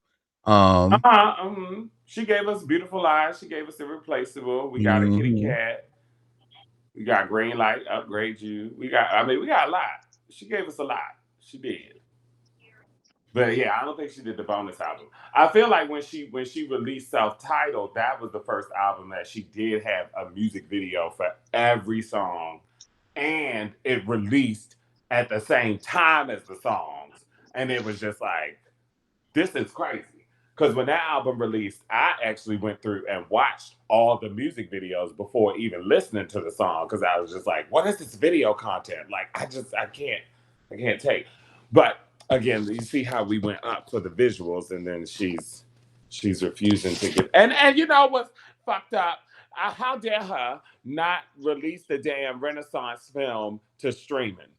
She gonna have our asses go to the movie theaters, pay in the movie theaters. We going multiple times, and then she don't want to release it to streaming. This is some bullshit.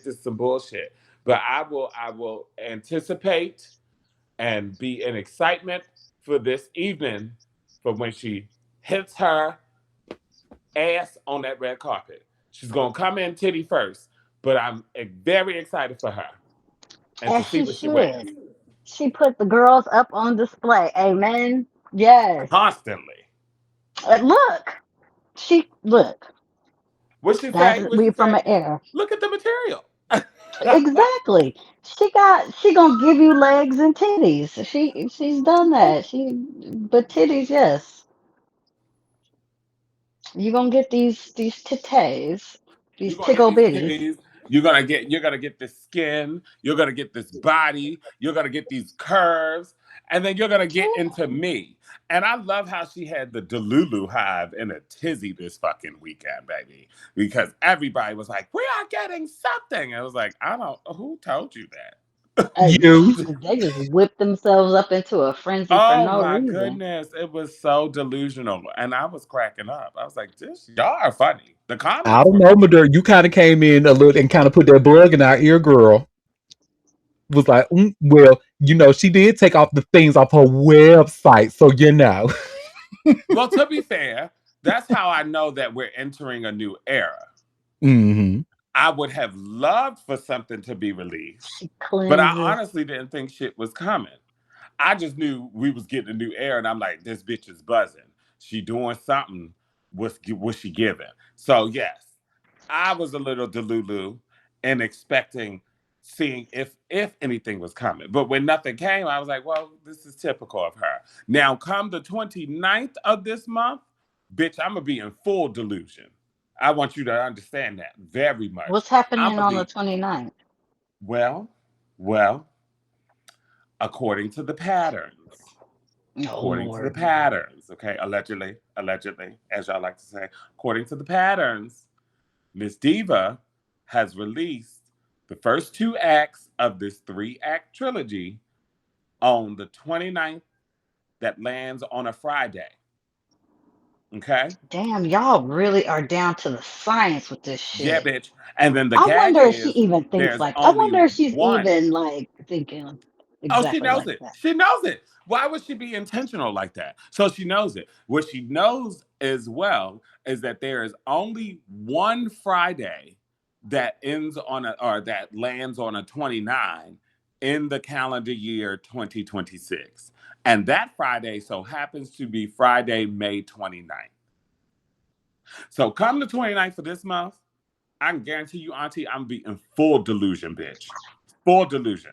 And possibly the whole damn week.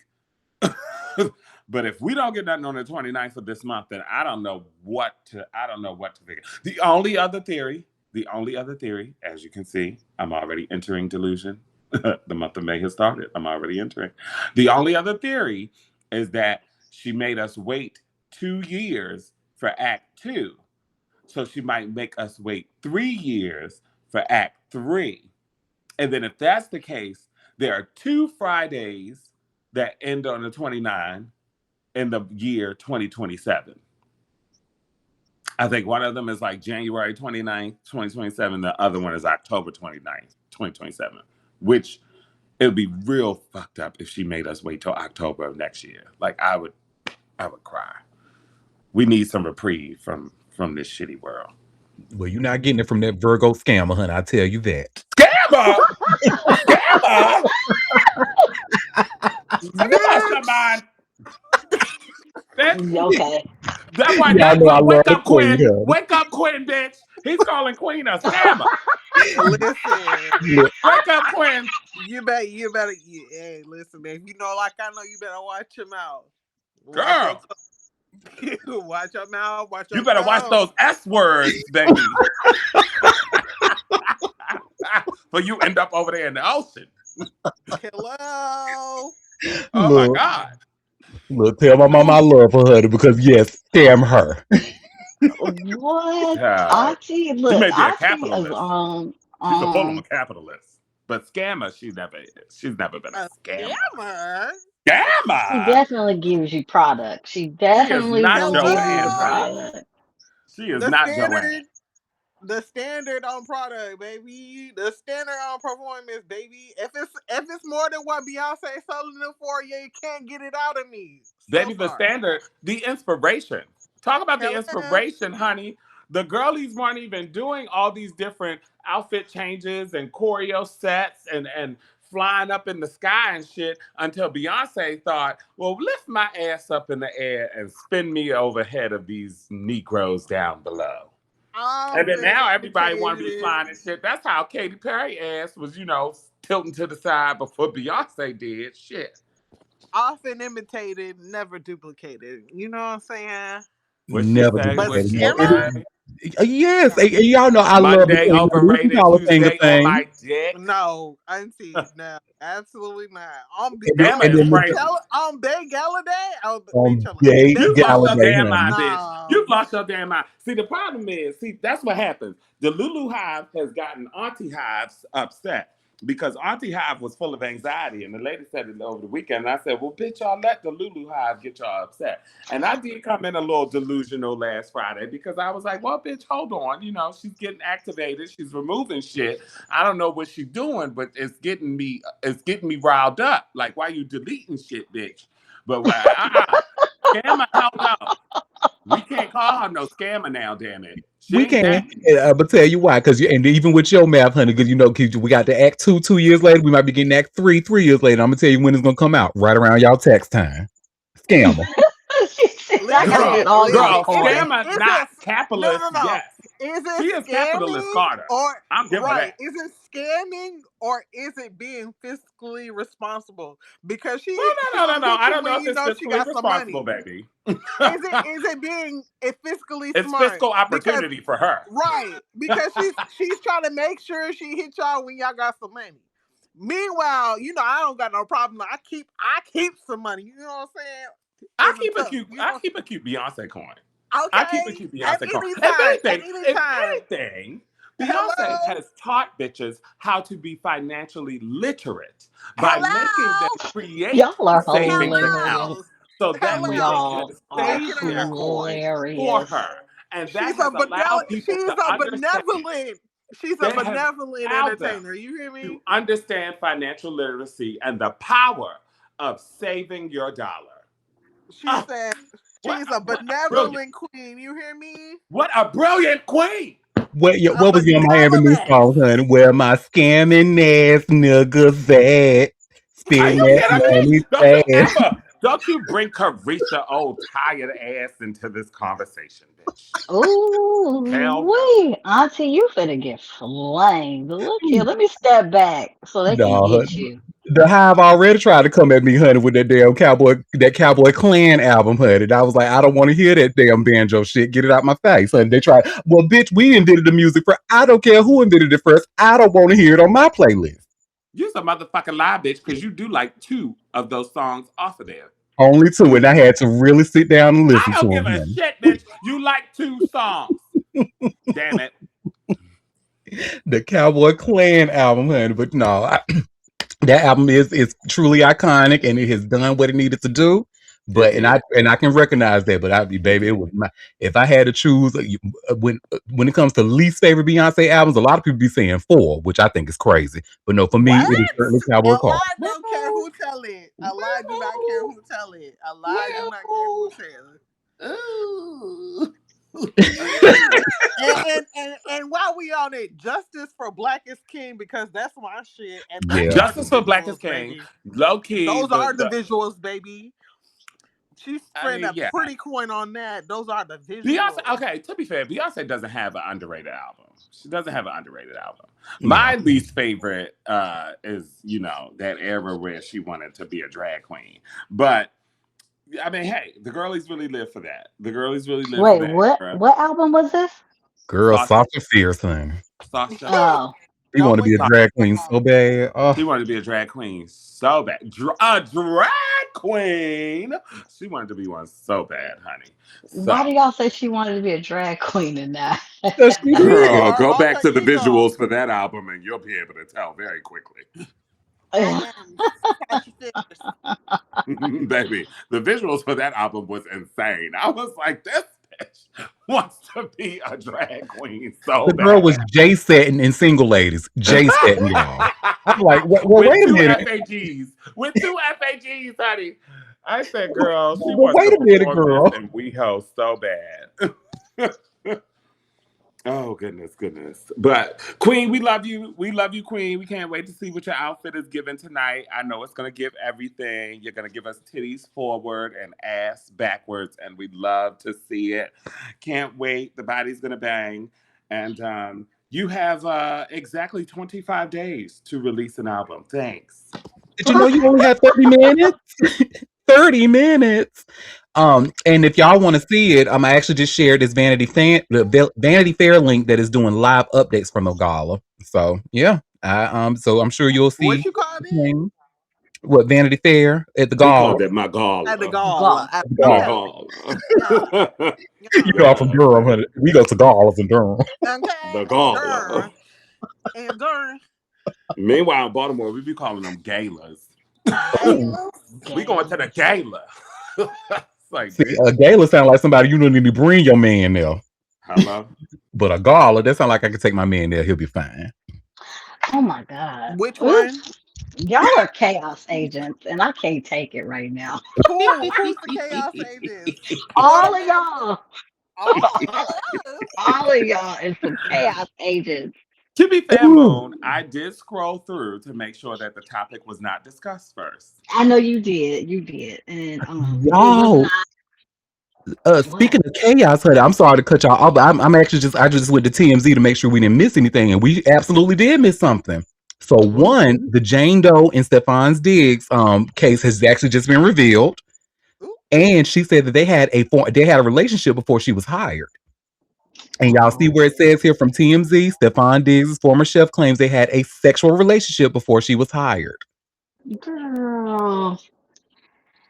Her name is Jamila Adams, and it says she took the stand in a Massachusetts courtroom where she detailed her timeline with the NFL superstar.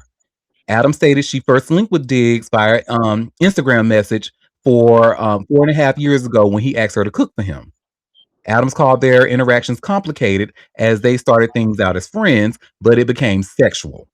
She said they would meet. They said she would meet up and hang out before he offered her a job, February 2025, where she would live with him and cook meals for him for $2,000 a week. The chef said she's skilled with recovery, and her focus was to get Diggs healthy during his comeback year. Adams said she lived at Diggs' home from July until December. But towards the end of November, she said there was friction inside Diggs' circle. When a friend of his child's mother claimed Adams was spreading misinformation about him, sleeping with a woman on his staff named Lindsay. Adams explained Diggs confronted her over the matter, and Lindsay was upset that the chef was working inside of the house. Adams claimed she did not know the extent of Lindsay's duties for Diggs, only that he pays her rent and works for him in some capacity. Adams stated she was told she could not go with Diggs and his staff on a trip to Miami due to all the drama with Lindsay. Adams stated the day of the alleged assault, she told Diggs she was upset she was not going to Art Basel as she had been making plans with his girlfriend Cardi B. She went on to detail the alleged argument with Diggs that led to the physical altercation. She claimed she was so scared of him, she wet herself and was bleeding from her menstrual cycle. Adams said she then packed her bags and got out of town for a trip to New York City with another staffer, but handed over birthday gifts to Diggs before she left. She claims she did not tell the other staffer about what happened because she, too, had her own sexual relationship with Diggs. Adam said when Oh she... my God. Adam said that Who when she... is he not giving that penis to? My goodness. Adam said when she went to police, she deleted some text messages before handing over their conversations to officials out of fear how they would be perceived.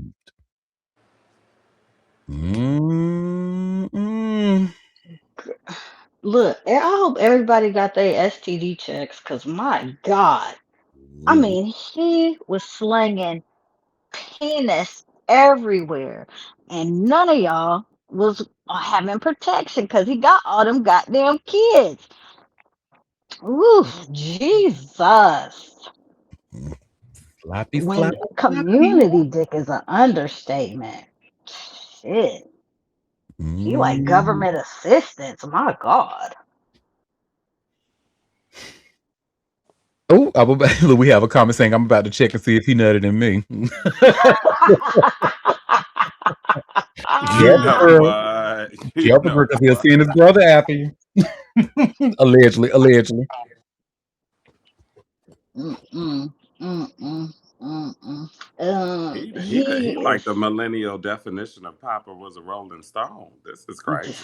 No, he's like the millennial definition of trade. This is exactly what the other girls were talking about. On Drag Race, trade of the season. The trade. Oh No, baby.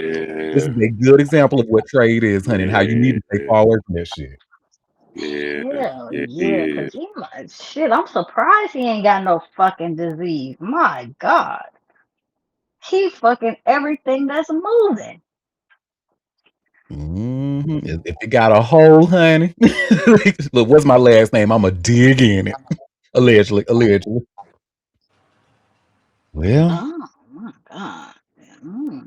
I guess y'all should mhm. want more for yourselves. I could tell y'all that.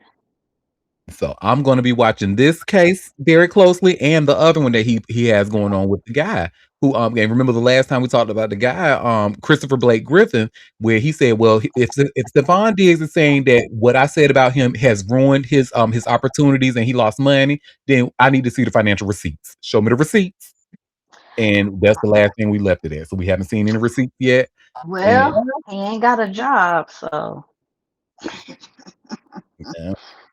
he don't have a job. He Mhm. really did this life thing so wrong. Like, sir, sir, sir, he was doing way too fucking much.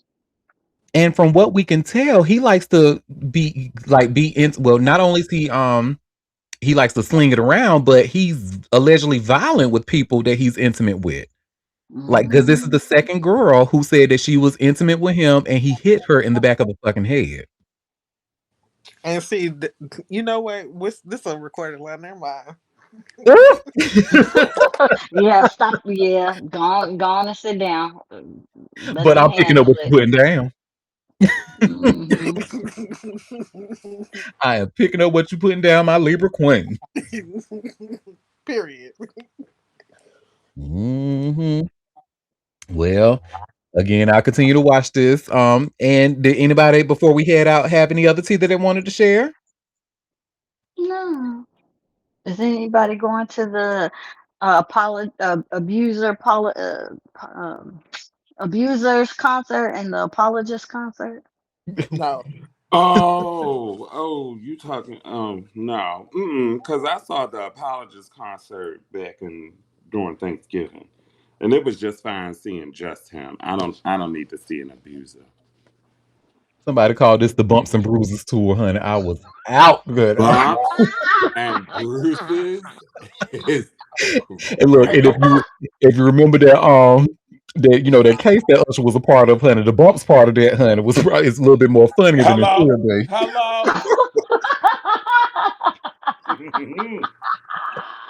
Oh, those kind of bumps and bruises. Okay. Allegedly. Oh my goodness. Oh my goodness. That's the that was a double entendre. That it was Hello. very funny. That was very good. Well, y'all, I would like to thank y'all for taking time out of your busy day to come and sip tea with me. So we will be back tomorrow at 12:30 p.m. Eastern Standard Time for another live show if you can make it. Don't forget to subscribe to a bitch. Head over to auntiederik.com and hit the big green subscribe button at the top left and join my free mailing list for your daily hugs in your inbox. And until What's tomorrow. today? Oh, today. Shit, what was today? I said it at the beginning of the show, child, but I forgot. May the fourth be with you. Yeah, May the 4th be with you. Star Wars Day. And it's And just Haitian out of curiosity, Liberation Day too, or week or month, something like that. mental health awareness, but I didn't send an email about that one. No, I said Haitian uh Liberation Day or something like that, or month. Is it? No, Haitian I, Flag Day is in a couple of weeks. I thought I saw something pop up, but okay. It's Haitian Heritage. It's Haitian Heritage Month, and then There we go. That's what it was. they have Haitian flag or Haitian History Month. One of the either Heritage or History Month, and then they have Haitian Flag Day. I think it's on the 12th. Don't quote me. 18th. It's on 18th. Thank you. But shout Shout out to out to my the Haitians. Papa say. yeah, Nabule. Shout out to my Haitian cousins. Mm-hmm. Something else today too. Somebody put in the chat is Hey, shout AAPI out to month. Nola. Shout out to Nola. 504. Okay. Oh, what's going on in NOLA? Today is 504 day. Oh. Well, they need Auntie, to do do you less even know what that celebration means? and more fighting, because the way the people shut down they voting rights. So Yes, and I'm aware because thanks to Master P and you remember he had that 504 boards. We the 504 boards. That was a Yes. moment. So yeah, I'm very familiar with the NOLA and the 504. and we had Come we have on. 503 day here. So Ow. Baltimore, we had 410. 410. Shout out to Baltimore. Y'all need to have 4-2.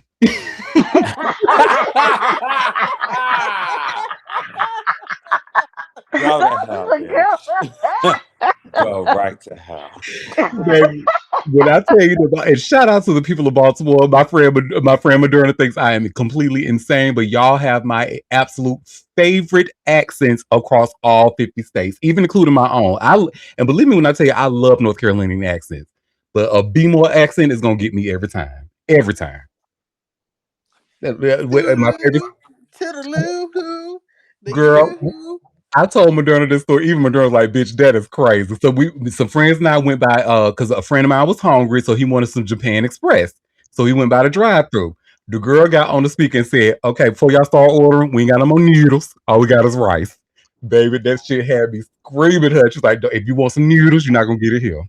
needed. Oh my God! Stop it. All we got is rice. We ain't got no more noodles. And then I love my Baltimore brothers and sisters because yes, their accent it's it's very amazing. distinct. Yeah, it is, and I just love it. And then I love somebody that for actually y'all. brought it up to like how it's close to like black British accents and stuff. Like there's a whole like a correlation how they say certain things.